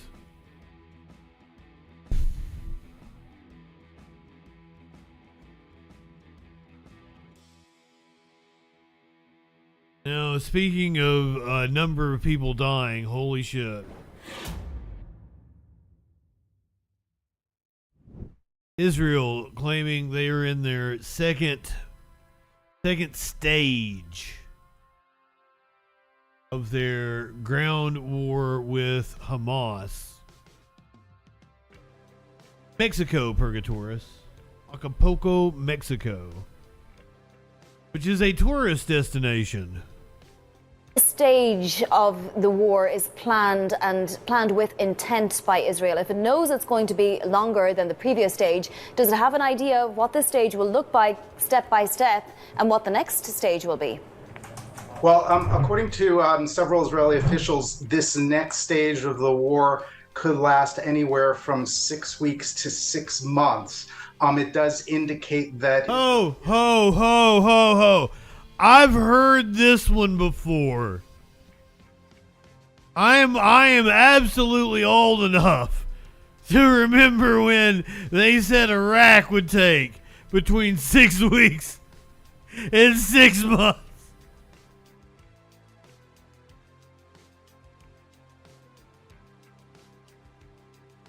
I should not laugh.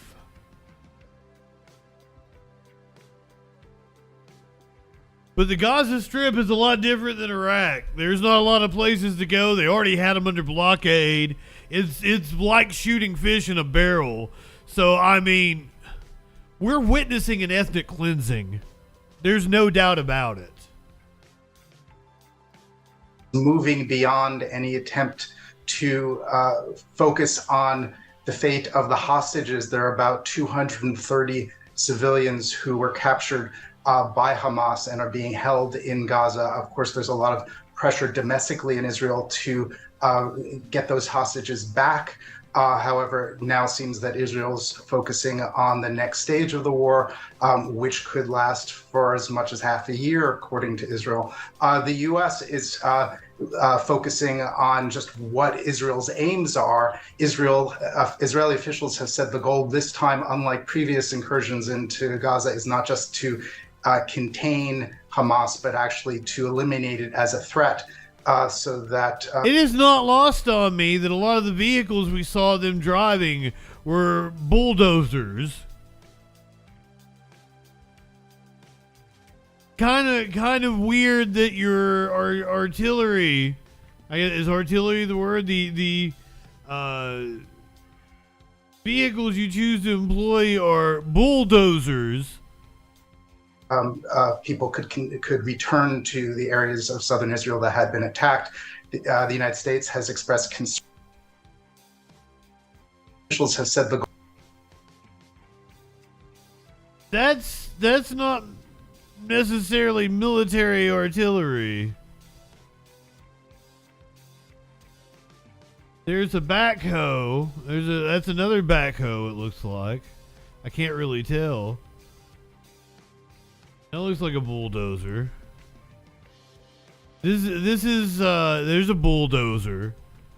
It really seems like they're clearing out some land that they want to develop or something. Had been attacked. The United States has expressed concern about just what the plan is at the end of this incursion, at the end of the invasion. If it lasts for 6 months, if it lasts longer, what's the plan after that? And Bruce, you touch upon a couple of these points and questions that people are asking, right? Given the brutality that we've already seen in this conflict, given, you know, how escalated, I guess, the aims on both sides really are, what does that mean for the humanitarian crisis that's already unfolding? And I guess the pressure that could come from international allies and on watchers in terms of how much can be stomached on this, in this aspect. Yeah, so this is Bloomberg News. I want to point that out. This is Bloomberg News. And I mean, she's not outright saying that Israel is butchering people, but she beat around the bush.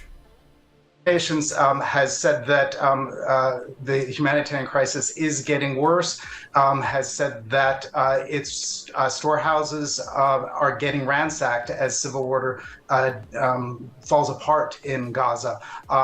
More than 1 million people in Gaza have been displaced, and that is a major concern for the United Nations. The U.S. has called on aid to be going in. So how that can continue as the invasion goes on, that is a big unanswered question. Wow, he got to talk about the lives of Gaza citizens during a hit on Bloomberg News. I think that is an indication that public opinion is definitely turning against Israel's actions. Wow, the Financial Times advocating for a ceasefire? Whoa. There were several protests calling for a ceasefire all over the U.S. this weekend. Israelis rallied outside of the defense headquarters in Tel Aviv. They are wanting to halt the ground war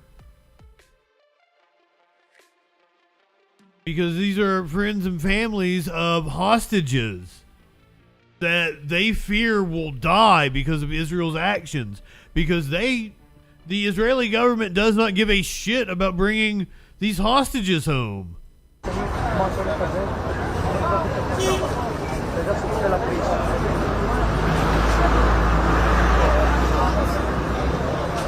As I should have specified, all over the world. Me and my U.S.-centric mind.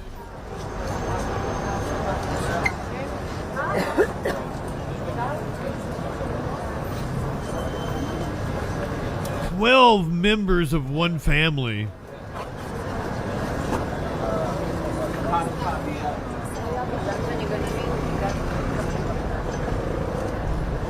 But I think it's telling that the Israeli people are upset about what the Israeli government are doing. This is unreal. What happened?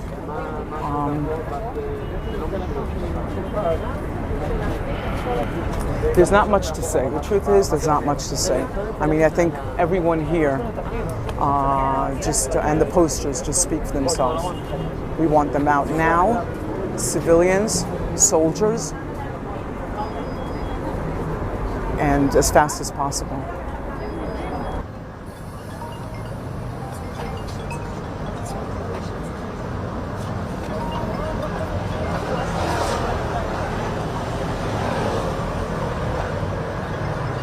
I'm here to show solidarity with the families of the kidnapping, and I've also here a cousin that her son in Gaza and her daughter-in-law murdered by the Hamas, and they have a small boy that's waiting for his father, and I want them back.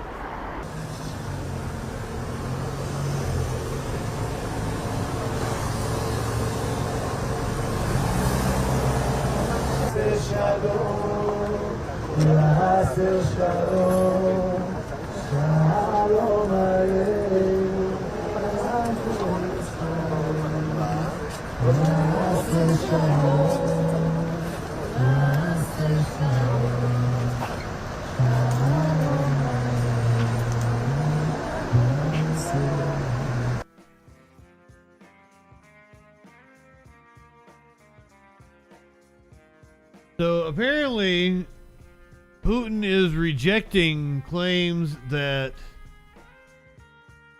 the U.S. rejects a Putin claim that the West organized the anti-Jewish airport mob. This happened earlier today. We have actual video.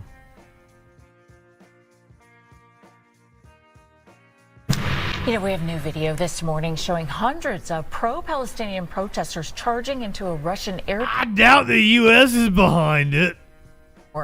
The group reportedly looking for passengers arriving from a flight in Israel.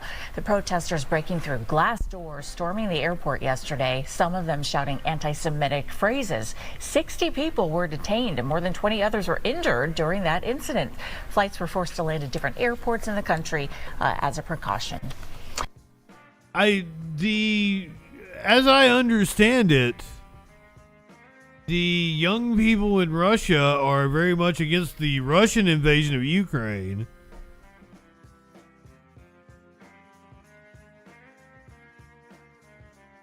Get a little more details.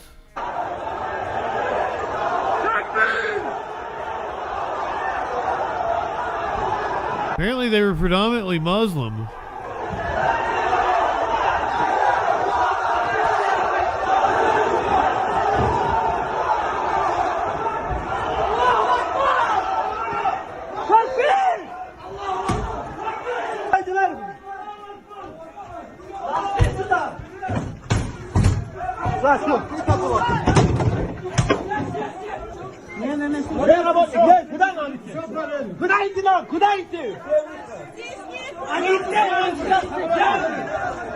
Oh, this is fucking wild.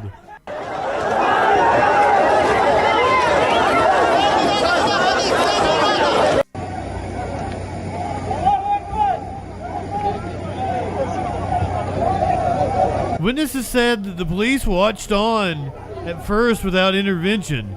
Police in Russia. The mob chanted anti-Semitic slogans and demanded that all Jews be expelled. Все сюда, в аэропорт, братья, давайте, поддержим. Вот мы зашли сюда уже. Прямо в аэропорт зашли все. Аллаху Акбар! So Putin is saying the U.S. was behind this. Checking engines for Jews. But you never know where they're hiding.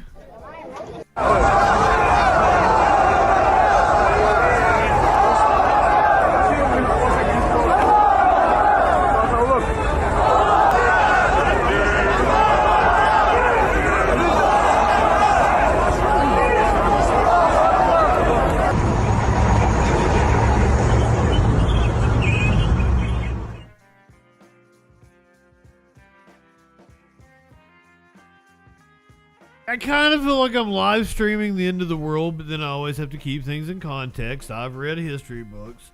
Like, you fucking international tumult is like the homeostasis. Periods of peace are the outliers. So, you know, it's always kind of fucking crazy in the world, right? We always got crazy shit going on. Now's the safest time to be alive ever. We just got cameras everywhere, so I can bring you the absolute most absurd news, politics, and current events the internet has to offer.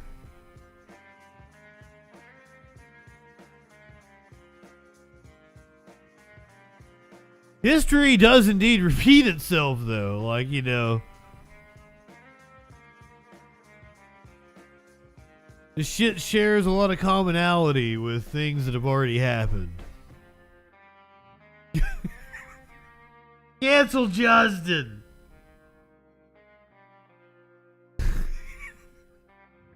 I'm not saying that, Flash. I want to read that so bad. I'm not saying that.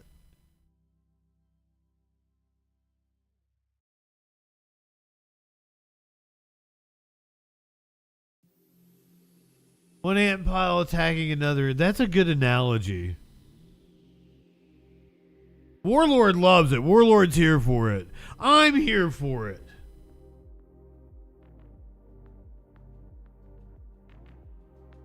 I feel like that's where the Troll Patrol thrives, is doing the shit that flies under the radar. I find the local news hits. It really gives us the video of what's going on. I've got some more up my sleeve for tonight.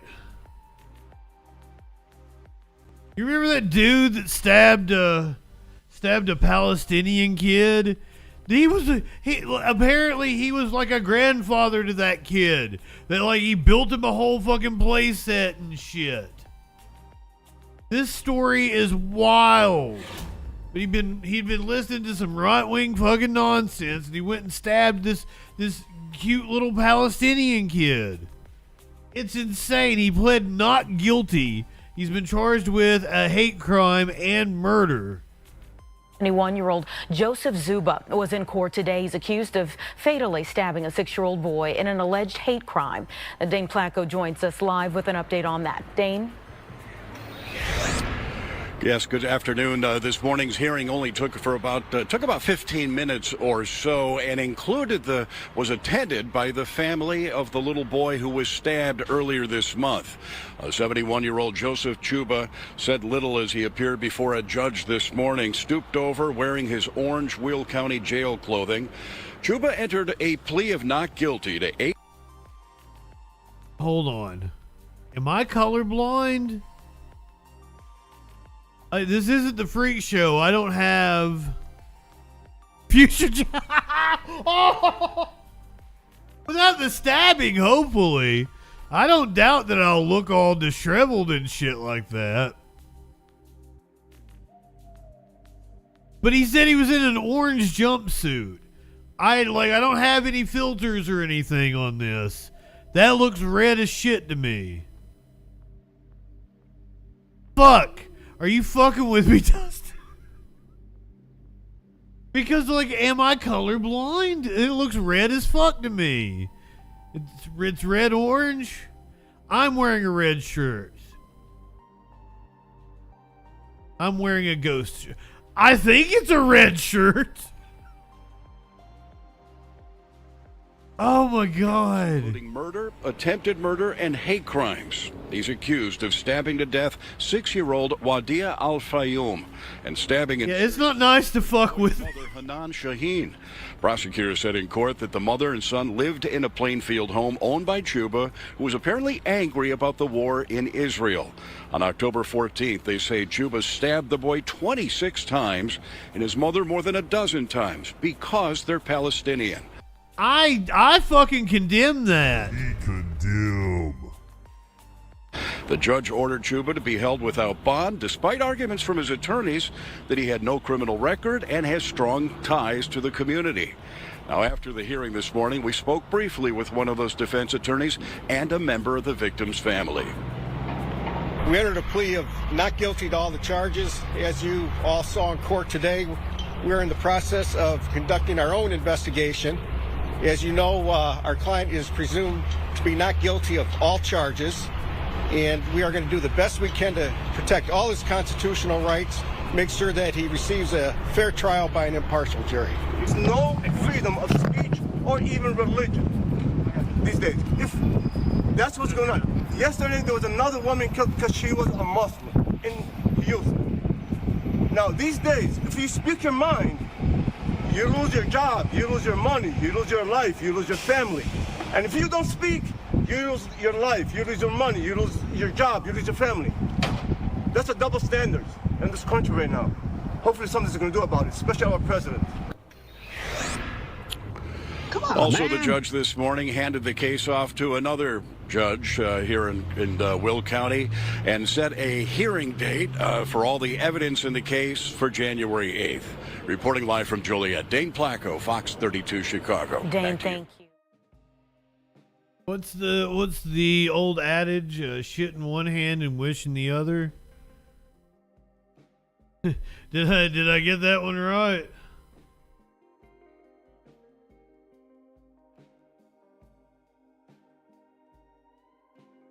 Go from hate crimes against Palestinians to hate crimes against Jewish people, because both are reprehensible. I also condemn this. We condemn. Convened a conversation with a number of students here in the place that This is New York Governor Kathy Hochul. they consider their secure home, a place that has been subjected to threats on social media as recently as yesterday and the day before. And there's a great deal of anxiety here. And I came here in person with one strong message, that we will not tolerate threats or hatred or anti-Semitism or any kind of hatred that makes people feel vulnerable and exposes people and makes them feel insecure in a place that they should. I want to get my mileage out of the drop. Without fear that someone could cause them harm. But I want them to know they're not alone. I feel like I will, though. I feel like I will. That's why we have our state police here on presence. We'll be increasing our security opportunities as well.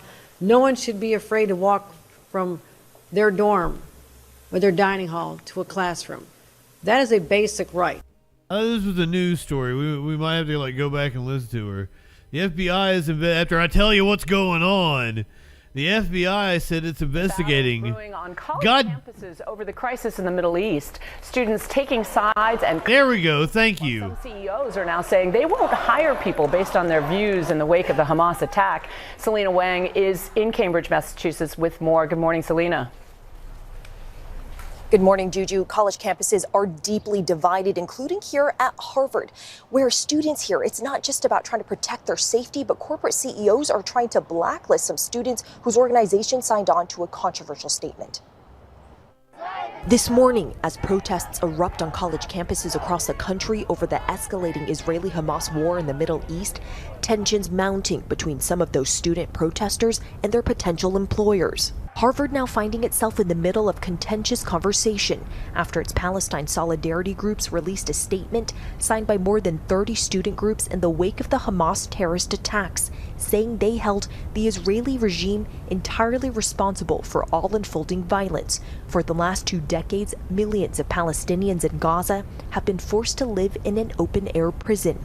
That's true! Corporations like Sweet Green and FabFitFun calling for the names of the students within those groups to be released. See, their problem is they didn't condemn Hamas before they said all of that. You've got to put it in.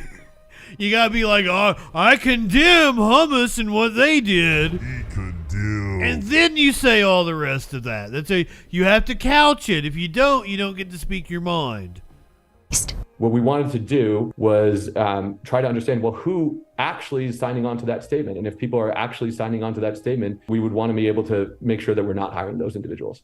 Billionaire Bill Ackman, founder of Pershing Square Capital Management, took to X to share his views, writing, "I've been asked by a number of CEOs if Harvard would release a list of the members of each of the Harvard organizations that have issued the letter, so as to ensure that none of us inadvertently hire any of their members." The backlash also raising safety concerns. This truck going around Harvard's campus naming people who were allegedly part of the groups that signed this statement. I spoke with several Palestinian students who asked that we not show their faces out of fear for their safety. We have Palestinian friends who were signatories of that statement, who were doxxed, whose name was on those buses, who've had their workplaces contacted. We have friends who've received death threats. This is reprehensible. Scared to mourn in public. I just got a message from my grandmother just letting me know that 10 members of our family had been killed. Imagine feeling like the place that you're from is going to get wiped off the map. Some of the groups that signed the letter now retracting their support, and some students resigning from their positions. Harvard's president later released a statement condemning the terrorist atrocities perpetrated by Hamas and said while our students had to condemn themselves, no student group speaks for Harvard University or its leadership. We do not punish or sanction people for expressing such views, but that is a far cry from endorsing them. One of the Palestinian students I spoke to in that story has since told me that another 20 of her family members have been killed in Gaza. Meanwhile, her Jewish students and classmates, they are also grieving. Both communities are feeling targeted and unsafe. The visceral emotions here, a microcosm of the heated debates across America. Guys.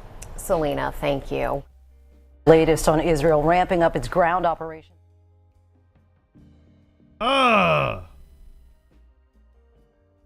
I don't like this at all. None of this can be any good.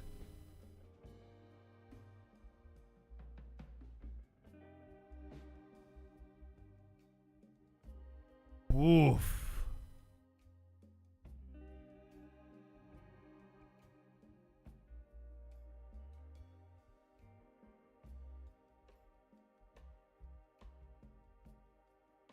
The president of Harvard says they don't punish people for their views.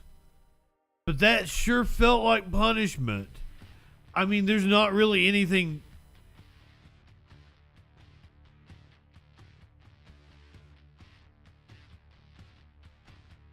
There's not anything that the school can do to stop employers from not hiring them. I don't think the school is complicit in the names of the students being on fucking signs. Sounds like cancel culture to me. Where's it even at? There, Up yours, Jordan Peterson. woke moralists. We'll see who cancels who. Representative Al Green explains why he did not vote for the resolution to support Israel and condemn Hamas. Holds back with that, the gentleman from Texas, the ranking member, Mr. Green, is recognized for 5 minutes. You have it. Yeah, he's going to go last. Thank you, Mr. Chairman. While I greatly appreciate the commentary of Mr. Goldberg, my questions were not directed to Mr. Goldberg. And there's a reason I didn't direct my questions to Mr. Goldberg. Mr. Goldberg is not a member of Congress. Mr. Goldberg doesn't have a vote. Mr. Goldberg has an opinion, and I respect his opinion. But my questions were directed to the members of Congress who have the opportunity to vote. Now, I don't know who this Goldberg is. Thomas, you indicated that the architecture for the transaction that took place, the $6 billion, was created by Congress. Is that correct? Yes, sir. I'm referring specifically to Section 1245 of the FY 2012 NDA, as well as additional restrictions added by the Iran Freedom and Counterproliferation Act in the next. That's the National Defense Authorization Act. You are with what entity, please? I am a specialist in Middle Eastern affairs at the Congressional Research Service. And that is an entity associated with what organization or what body, please? We are part of the Library of Congress. We provide nonpartisan, authoritative information and analysis to all 535 members of Congress and their staff, all committees, and we work equally on behalf of all members of Congress. The transaction that took place, the $6 billion in question, did that transaction take place in contravention of the law? The administration issued waivers on September 11th pursuant to Section 1245 of the NDAA to facilitate the transfer of those funds from South Korea to Qatar. And if those funds never get to Iran, can they be fungible as they relate to spending in Iran? So I would say that the terms governing the use of those funds are the same as the restrictions that govern the use of Iranian funds that are held anywhere in the world, namely that they can only be used for non-sanctioned bilateral humanitarian trade. And that's the system that Congress set up, right? So that these funds had to stay in the jurisdiction where they originated and not ever basically touch Iran. And the same Congress that produced this architecture that you called to my attention is a Congress that can change this architecture. Is that a fair statement? Exactly. They have a vote. Yes, sir. You don't have a vote, do you, Mr. Thomas? You work for an entity associated with Congress, but you don't have a vote, do you? I do not, sir. I'm not a member of Congress. Okay. So I think it's pretty fair to say that we, the members of Congress, may have some responsibilities, but what you have is an opinion, as is the case with the other witnesses. Now, moving on to something else.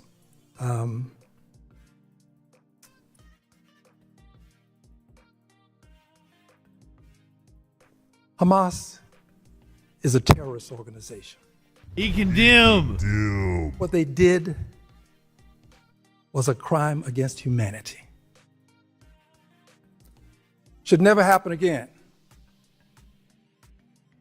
But I've lived long enough now and have the courage enough to say that we ought not allow innocent people, regardless of their place of origin, to be killed. I care about babies in Israel, but I also care about babies in Palestine. Those babies have lives too. We ought to be concerned about all babies. All lives matter. Not just winning a war, but winning the peace. You can win a war and lose the peace. How you execute a war has a lot to do with the peace you will have. And I will tell you that while I did not co-sign the resolution, and there's a reason. I believe that we should have had language in there about a two-state solution to this problem. Because if Congress doesn't go on record, we give the impression that we may be abandoning the two-state solution. I have not abandoned it. I voted to fund these agreements that we've had with Israel. Each and every one of them. But I did it because I thought we'd have a two-state solution. And without a two-state solution, I don't see a path to peace. I thank you for the time, Mr. Chairman. I yield back. Gentleman's time has expired, and I will note. There isn't going to be a Gaza. There isn't going to be a West Bank anymore. That's my worry. You can't have two-state solution when there's nobody to occupy the other state. And it feels like that's what we're seeing happen.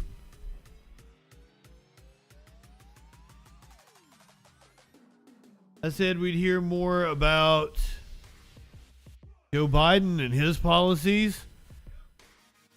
The head of the Progressive Caucus went on one of the Sunday shows. We were on Meet the Press, I think. Representative Pramila Jayapal talks about Biden's support for Israel. Congresswoman, let me ask you about some developments surrounding President Biden this week. One, we spoke to leaders in Michigan who said they were concerned that he is losing support among Arab and Palestinian citizens there because of his full-throated support in Israel. That also came against the backdrop of Congressman Dean Phillips announcing he is running against President Biden. Wow, she was really excited about Dean Phillips, who we just shit all over earlier in the stream. Oh, fuck. Like, her eyes got big. Come on, man. Like, Dean Phillips is going to excite anybody. Fucking Mike Pence had a better chance than Dean Phillips of doing fucking anything. You concerned that in a general election, both of these things could weaken President Biden's chances? Well, let me say, Kristen, that I have been one of President Biden's biggest supporters. I have been proud to be a partner as he has been courageous and strong on the domestic front. He has really called out the injustices for average working Americans across this country. But He's is he going to be weakened, Congresswoman, with UAW with this? workers. Will he be weakened well, I with feel this like I primary need to challenge? say this because what I think is that the president needs to be just as courageous on this issue so that we keep the unity within our country for the support of the incredible things he has done. He is, I think, going to be challenged to explain an issue of this moral significance to people. The American people are actually quite far away from where the president and even Congress, the majority of Congress, has been on Israel and Gaza. They support the right for Israel to defend itself, to exist, but they do not support a war crime exchanged for another war crime. And I think the president has to be careful about that. And I would call him, because I know him well. I've had breakfast with him. I've had the honor of working with him. I would call him to bring us to a higher place, to let the American people, to really call to the American people on a moral issue of this nature. And then I think we can go forward and talk about the incredible things that he has done. But I am certainly concerned about his approach to this. And listen, my colleague Dean Phillips, everyone's got the right to run, but I'm sorry, I have no idea what he is running on that is different from what President Biden is running on. He took the same bold stances that President Biden has taken in this country on domestic issues, and I really don't see what he's doing. That's not the point for me. The point is, I want President Biden to be the next president, and he needs to call us to a higher moral place. Thanks for watching. Stay up. Shut up, Lester. News and top stories.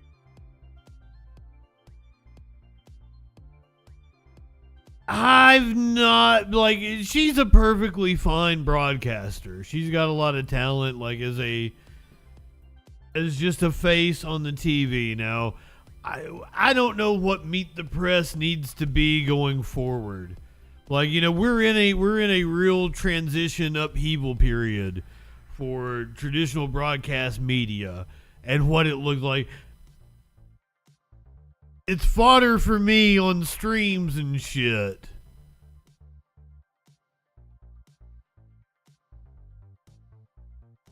They're doing the thing that I can't do, and that's getting, you know, the sound bites.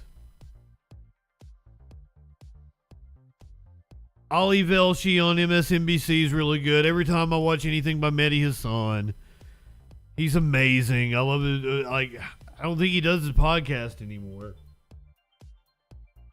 I used to listen to it all the time.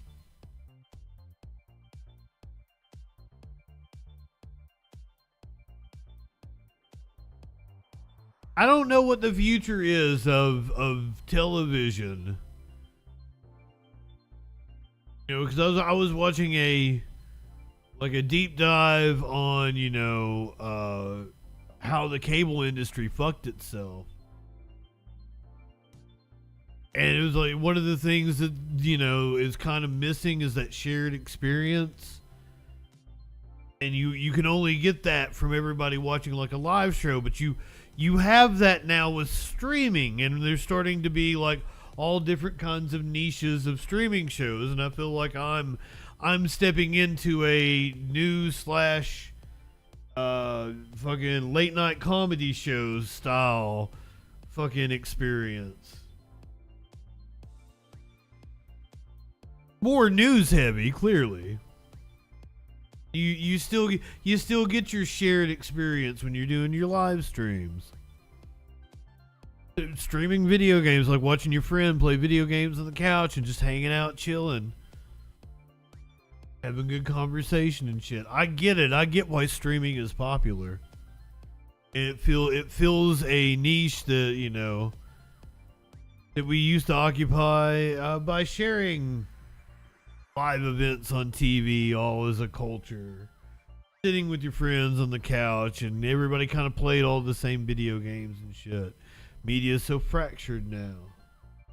Oh no, I'm high and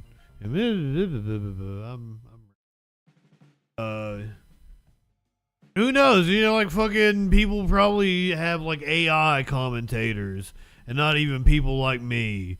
Just AI dipshits reacting to TikTok videos. I'm sure, like Sniper Wolf, you could make an AI of her. She wouldn't even have to react to anything anymore. Apparently, Jason Derulo. I just learned this. I like that Jack's Film channel, and I just learned about all this shit in like the last week.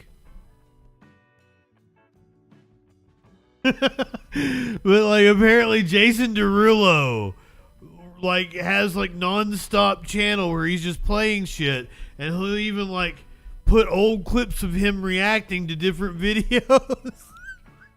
That's wild. That's wild to me. Sniper Wolf. Oh, is it SS Sniper Wolf? Cause yeah, that is pretty Nazi. Holy shit. Sniper Wolf. Fuck all of them. Clearly, I don't know what's fucking popular. But I'm a dork and I occupy my own little space.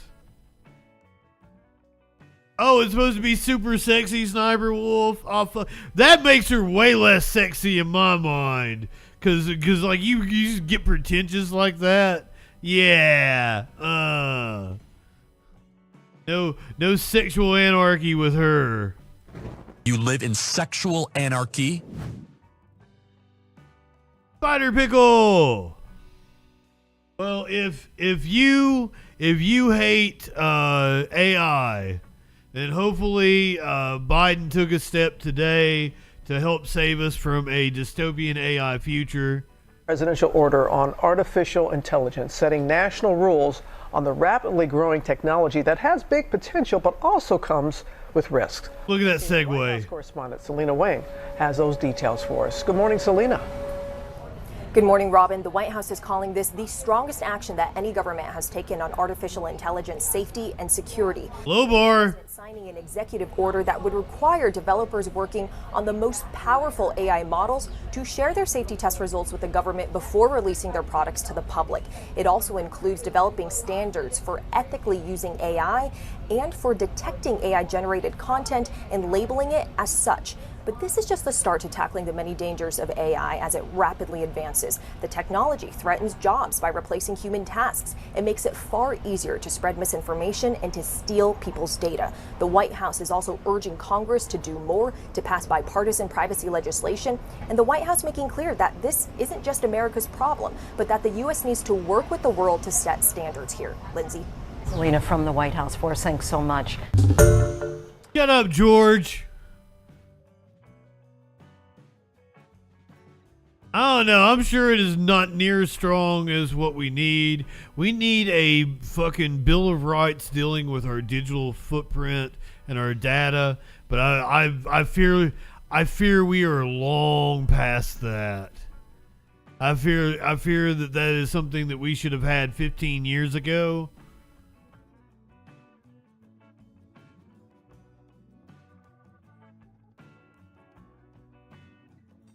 And I hope I'm wrong on that one. So I have a client that's wanting me to make a video for one of their AI products, and what he described to me scares the shit out of me. Now I'm skeptical that it does what he told me it does, but what he told me it does would scare the shit out of me if I thought it worked. We'll see. I get to play with the free version of it.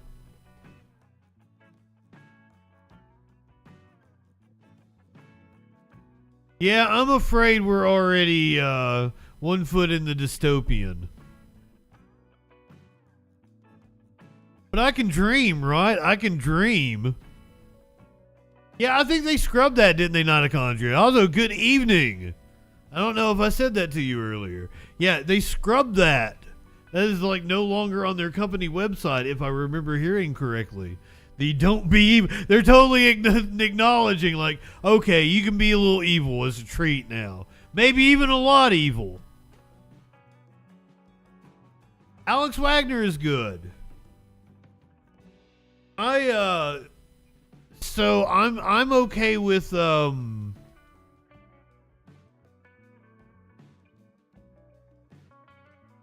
it's Simone something or other, right?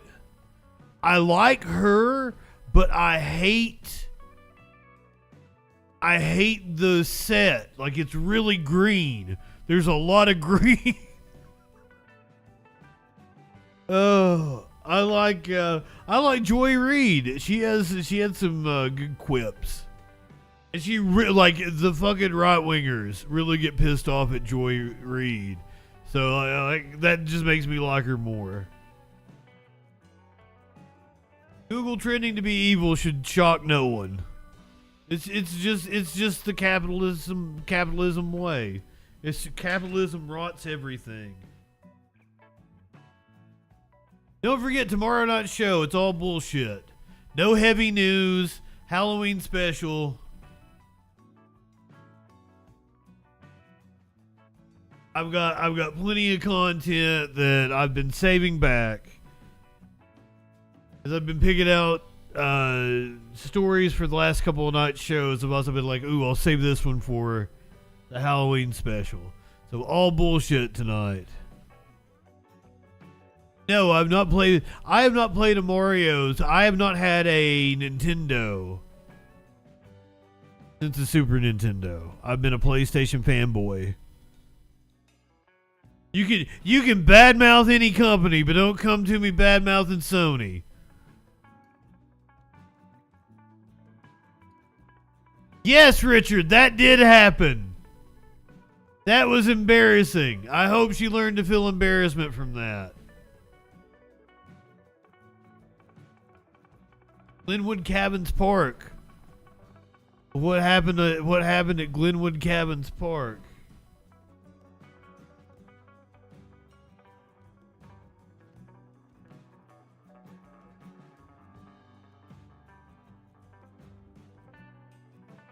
Another roller coaster death? Whoa, what? Whoa, this is great. No, like it had not made national news. Yeah, the local story is from like 6 hours ago. The national news is like from like in the last hour. Holy shit. Jet Moto was awesome. For you tonight, questions about what a heavily armed man was doing at a Colorado amusement park. He was found dead, armed with assault weapons. That's not amusing. That's not amusing. What is the Halloween festivities in the United States? Not going the way I would prefer them to. And bombs. Moments ago, we learned that man's identity. Dead, armed with assault weapons and bombs. Moments ago, we learned that man's identity. The Garfield County coroner has identified him as 20-year-old Diego Barajas Medina of Carbondale. The disturbing discovery happened Saturday morning at the Glenwood Caverns Adventure Park. Workers found Medina in the women's restroom. Law enforcement believe he took his own life. Your reporter in the mountains, Spencer Wilson, has more about what he learned today in Glenwood Springs. It was a maintenance crew who found the young man dead in the restroom. Investigators tell us he was near a message that said, "I am not a killer, I just wanted to get into the caves." So began an emergency closure and an incredibly methodical search of the park for anything else dangerous. The sheriff's office says the 20-year-old was found with 2 ghost guns, self-made assault weapons, as well as fake hand grenades and fake and real pipe bombs. When I first saw this, it was definitely a realization that this. Okay, maybe I've just seen chuds that look like him, but I feel like we've covered a story involving this Lou Valario guy. Type of danger has come to quiet Glenwood Springs, Colorado, rural America. And fortunately, for whatever reason, we may never know, although he was very highly prepared, very highly weaponized, advantage of any of that, whatever his preparation was, he chose instead, as we believe at this point, to commit suicide. We are, to say the least, extremely lucky. The suspect is known to police. They say he lives with his mother and brother in Carbondale and went to Roaring Fork High School. They also searched his room, but found nothing suspicious there, as well as no known previous criminal record. There was nothing to indicate any type of warning or any type of, concern on the part of family, friends. Even with only the possibility of something we saw so dangerous like what we just saw in Lewiston, Maine, the sheriff said his community is lucky, but shaken. But we always think the possibility exists, and we certainly train for that. The probability is extremely low given the size of our country and the number of these events that occur. The Adventure Park says they plan to reopen on November 10th, even though the sheriff's office has already finished their search up there and says it is now safe again for the public. That being said, the adventure park had this closure already scheduled. This is when they change out some of their rides and close down some that use hydraulics for the winter season. So this was a scheduled closure, nothing to do with the current situation. England Springs, Spencer Wilson covering Colorado first. And Spencer. Shut up, Spencer.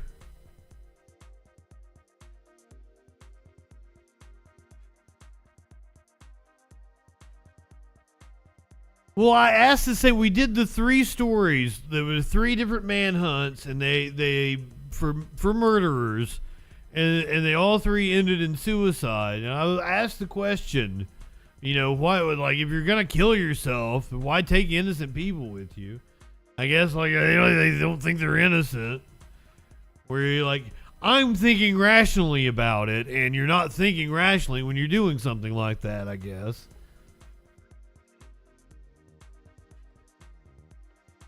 Or you are thinking rationally when you finally pull the trigger on yourself. I'm probably skirting towards getting like a ban on YouTube at the moment. Don't unalive yourself. The bombs kind of makes it seem like he was trying to cause some trouble. Fake grenades. Why fake grenades and real guns? What in the... That's the thing that happened. All right, let me give you some feel-good stories tonight. Send you home happy.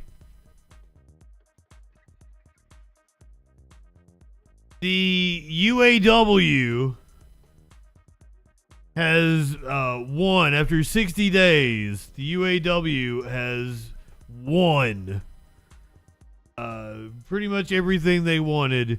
GM strikes a tentative deal with the UAW. And we're going to begin with some breaking developments in the ongoing UAW strike. So just hours after the union expanded the stand-up strike to another GM plant, there is word this morning that the 2 sides have reached a tentative deal. And that comes after a tentative deal to end the strike that was also reached on Saturday between the UAW and Stellantis. For more on all of this, we turn to Fox 2's Robin Murdoch. She is live with the very latest. Good morning, Robin.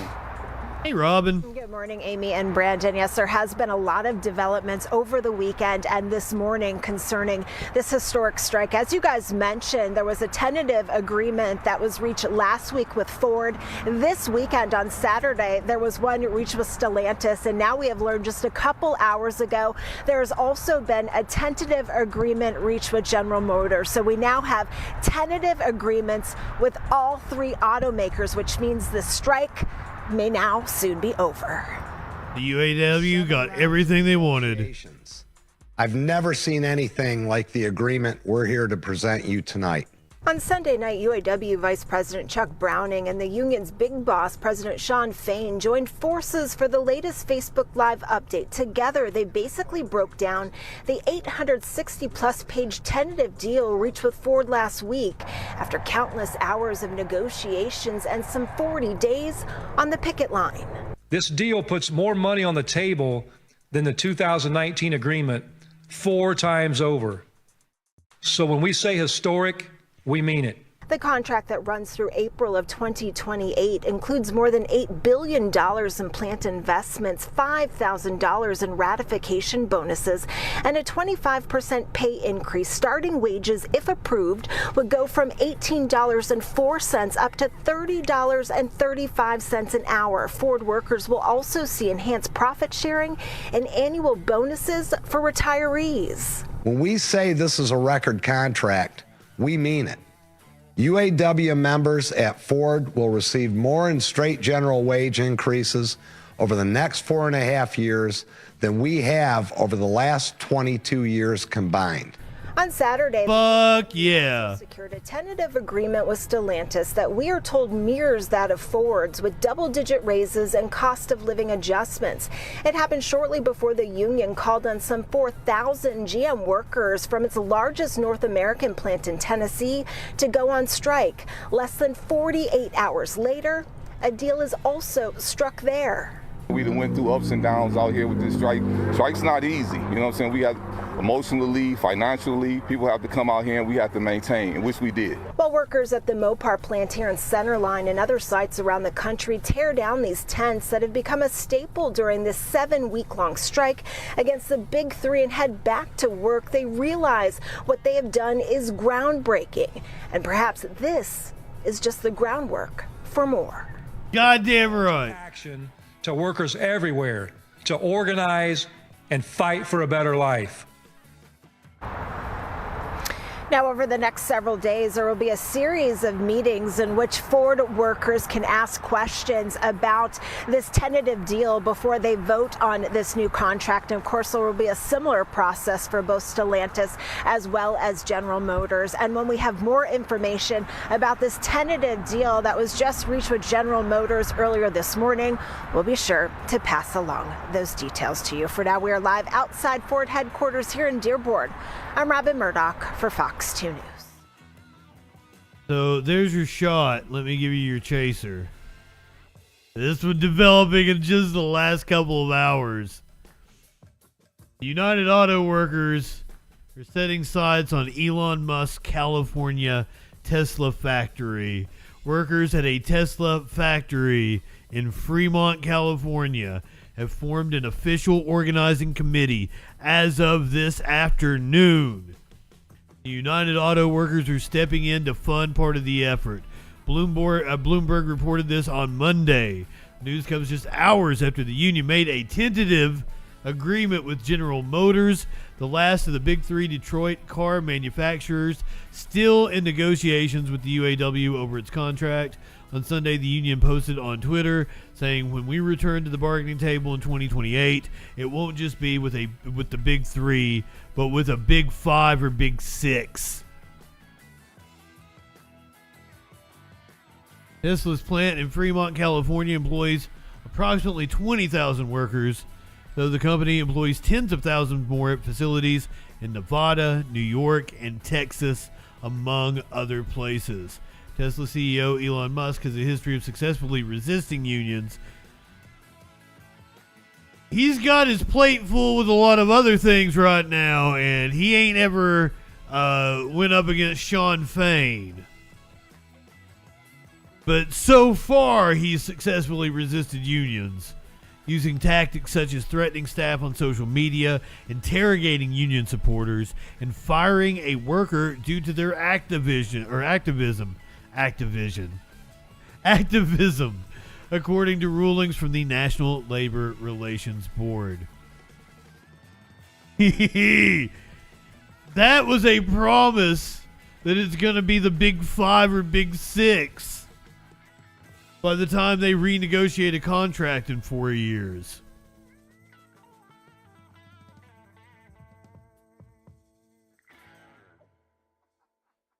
It's fucking awesome. Make no mistake about it. The union's getting a raise for them. That's the kind of thing that trickles down in the economy. Unions raise the wages for everybody else. It may not be immediate right now, but everybody gonna get a raise thanks to the work of the UAW, and that is why you show solidarity with your fellow workers.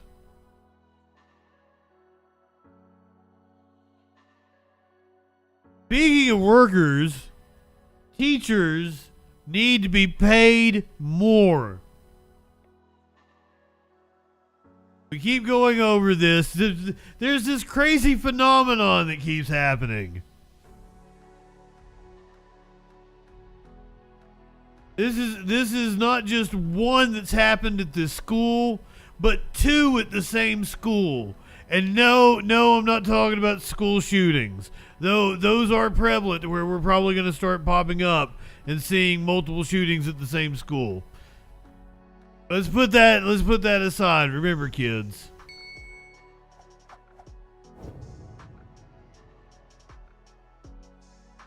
A few weeks ago, we covered a teacher. Apparently, some of the parents found out she had an OnlyFans account.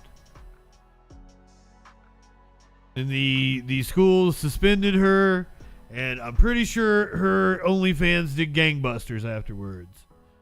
A second teacher from the same school has now been suspended for having an OnlyFans account. Megan Gaither is the second teacher at a small town in Missouri. I got put on leave. Okay, so this is Brianna Coppage. This was the first teacher. And then that night, Philip and I were at dinner, and someone in an anonymous person in like a St. Clair community group posted, so are we not going to talk about the teacher that got fired for OnlyFans today? And then they posted my OnlyFans link. And like there's students in that group, there are teachers in that group. So whoever that was started all this. I don't want the school to continue getting hate. I would like the education of students to be able to return to normal. She's raked in between 8 and 10 grand a month before they found out. It's doubled since they found out. A second teacher at a small Missouri high school has landed in hot water for supplementing her income by peddling porn on OnlyFans after a student slipped a note under her classroom door that they knew her secret. Megan Gaither, 31, an English teacher and varsity cheerleading coach at St. Clair High School, told the Post-Dispatch that she was put on leave on Friday after her X-rated moonlighting job was revealed. Teaching does not financially support a person. We support sex workers here. Really hard to stretch those paychecks during the summer. That's what I did. Gaither said she joined the subscription-based site in May to help pay back more than 125 grand in student loans. Her total pay last year, including coaching, was 47 grand. Colleague Brianna Coppage, a former freshman and sophomore English teacher at the school, recently resigned to devote all of her time to porn after she was placed on leave when it was revealed she was running an OnlyFans page with her husband. Coppage was suspended on September 27th after the district officials got wind of her scandalous side gig. I don't think it's all that scandalous, which she took on to supplement her measly salary of 42 grand.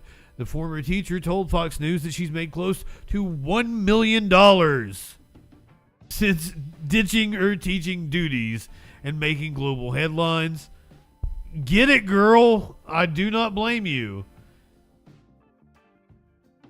She said she was making an additional $3,000 to $5,000 a month on OnlyFans at the time, but that she kept her face hidden in an effort to remain anonymous. But rumors began to circulate among students when she appeared in a video on Coppage's account, although her face was not seen in the video, which was shot at a party in a St. Louis hotel room. When a photo from the event appeared online, she was wearing the same outfit she had on in the video, according to the paper. I was like maybe 4 minutes of the entire thing, and I definitely did not think this would be a thing that would ruin my entire career, Gaither told the Post-Dispatch. She said a student slipped a note under her classroom door suggesting they knew her secret. Gaither and Coppage told the paper that they didn't know they were both on OnlyFans until June, when Gaither made an offhand remark at a teacher's night. On Friday, Gaither described Coppage as her best friend. She said the district put her on leave because of professionalism in student communication, though she insists she has never acted unprofessionally and has earned good reviews from school officials. We saw the dude that got fired. He was a teacher and he was a comedian on TikTok. I legitimately have love in my heart for each and every one of my students, she told the Post-Dispatch. The students are why I told myself I would spend 30 years of my life at that school, and I feel like I'm abandoning them. I know I will likely never see them again. School Superintendent Kyle Cruz told the outlet that the district does not have a statement on the issue at this time. Gaither said she and her husband have already talked about moving and that she would likely reactivate her OnlyFans account. Right now, I'm just hoping to make enough to support my family, she told the paper, adding that she suspects other teachers have turned to the adult site to bolster their income. I wouldn't be surprised if there are other teachers out there in Missouri, Cather said, and teachers are probably freaking out right now because 2 teachers from the same school in less than a month have been caught.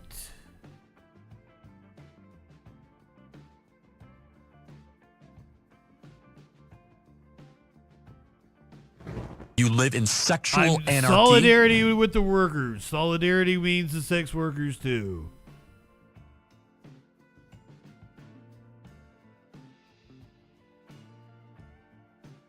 This stream has been a wild ride. Remember, no hard news for Halloween.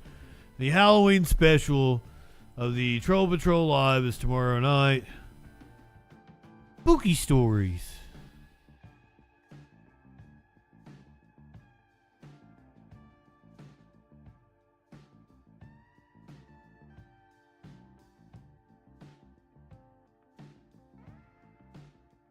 Well, I've gotten multiple bans on Facebook.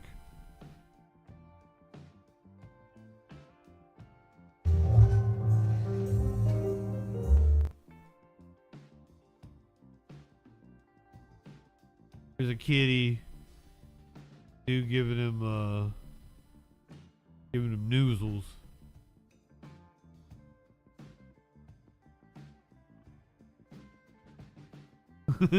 Look at that kitty. I'd be afraid the claws come out. Kitties choose violence.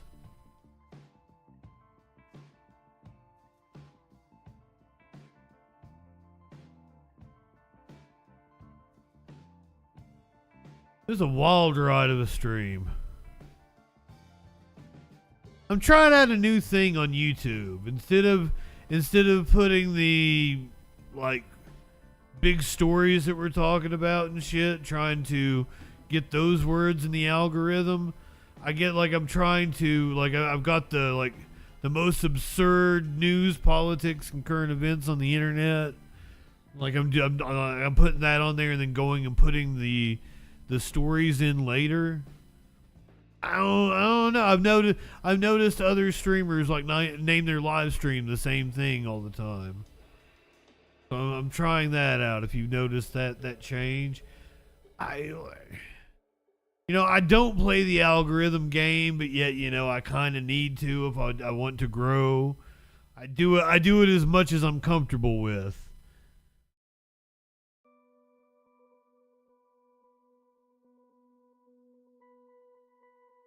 So I'm trying out different things. I've lost 10 subscribers in the last month. But also, a lot of my subscribers didn't come, a lot of my subscribers don't even speak English.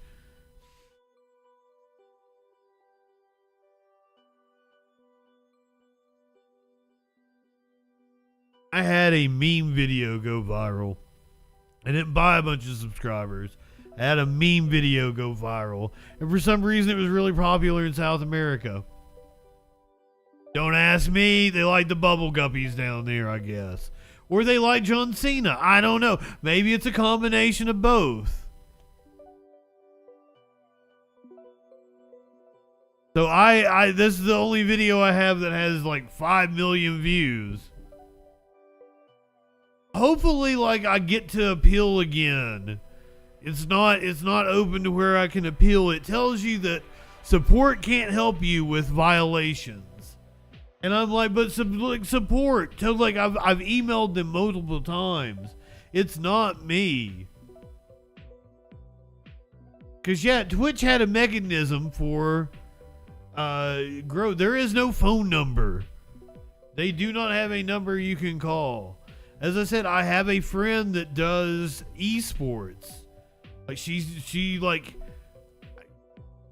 does management for professional gamers, and she has a contact in Twitch, and she's been working on it for me, and I sent her the update and everything. She's like, all right, I'll check in.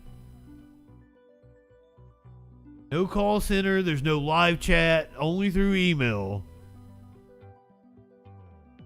And they have Twitch support on Twitter, but they won't respond to me. It's very annoying. Because I really, it is, They should, but like they won't. It is very annoying that like 6 months and I did not do the thing they accused me of. I'm innocent. For once, I'm actually innocent.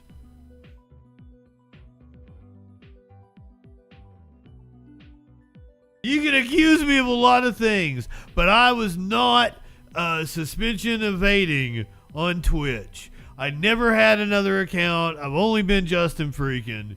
I'm certainly not Justin Muffins if you see me chatting. Oh, if you see Justin Muffins chatting, I'm sorry.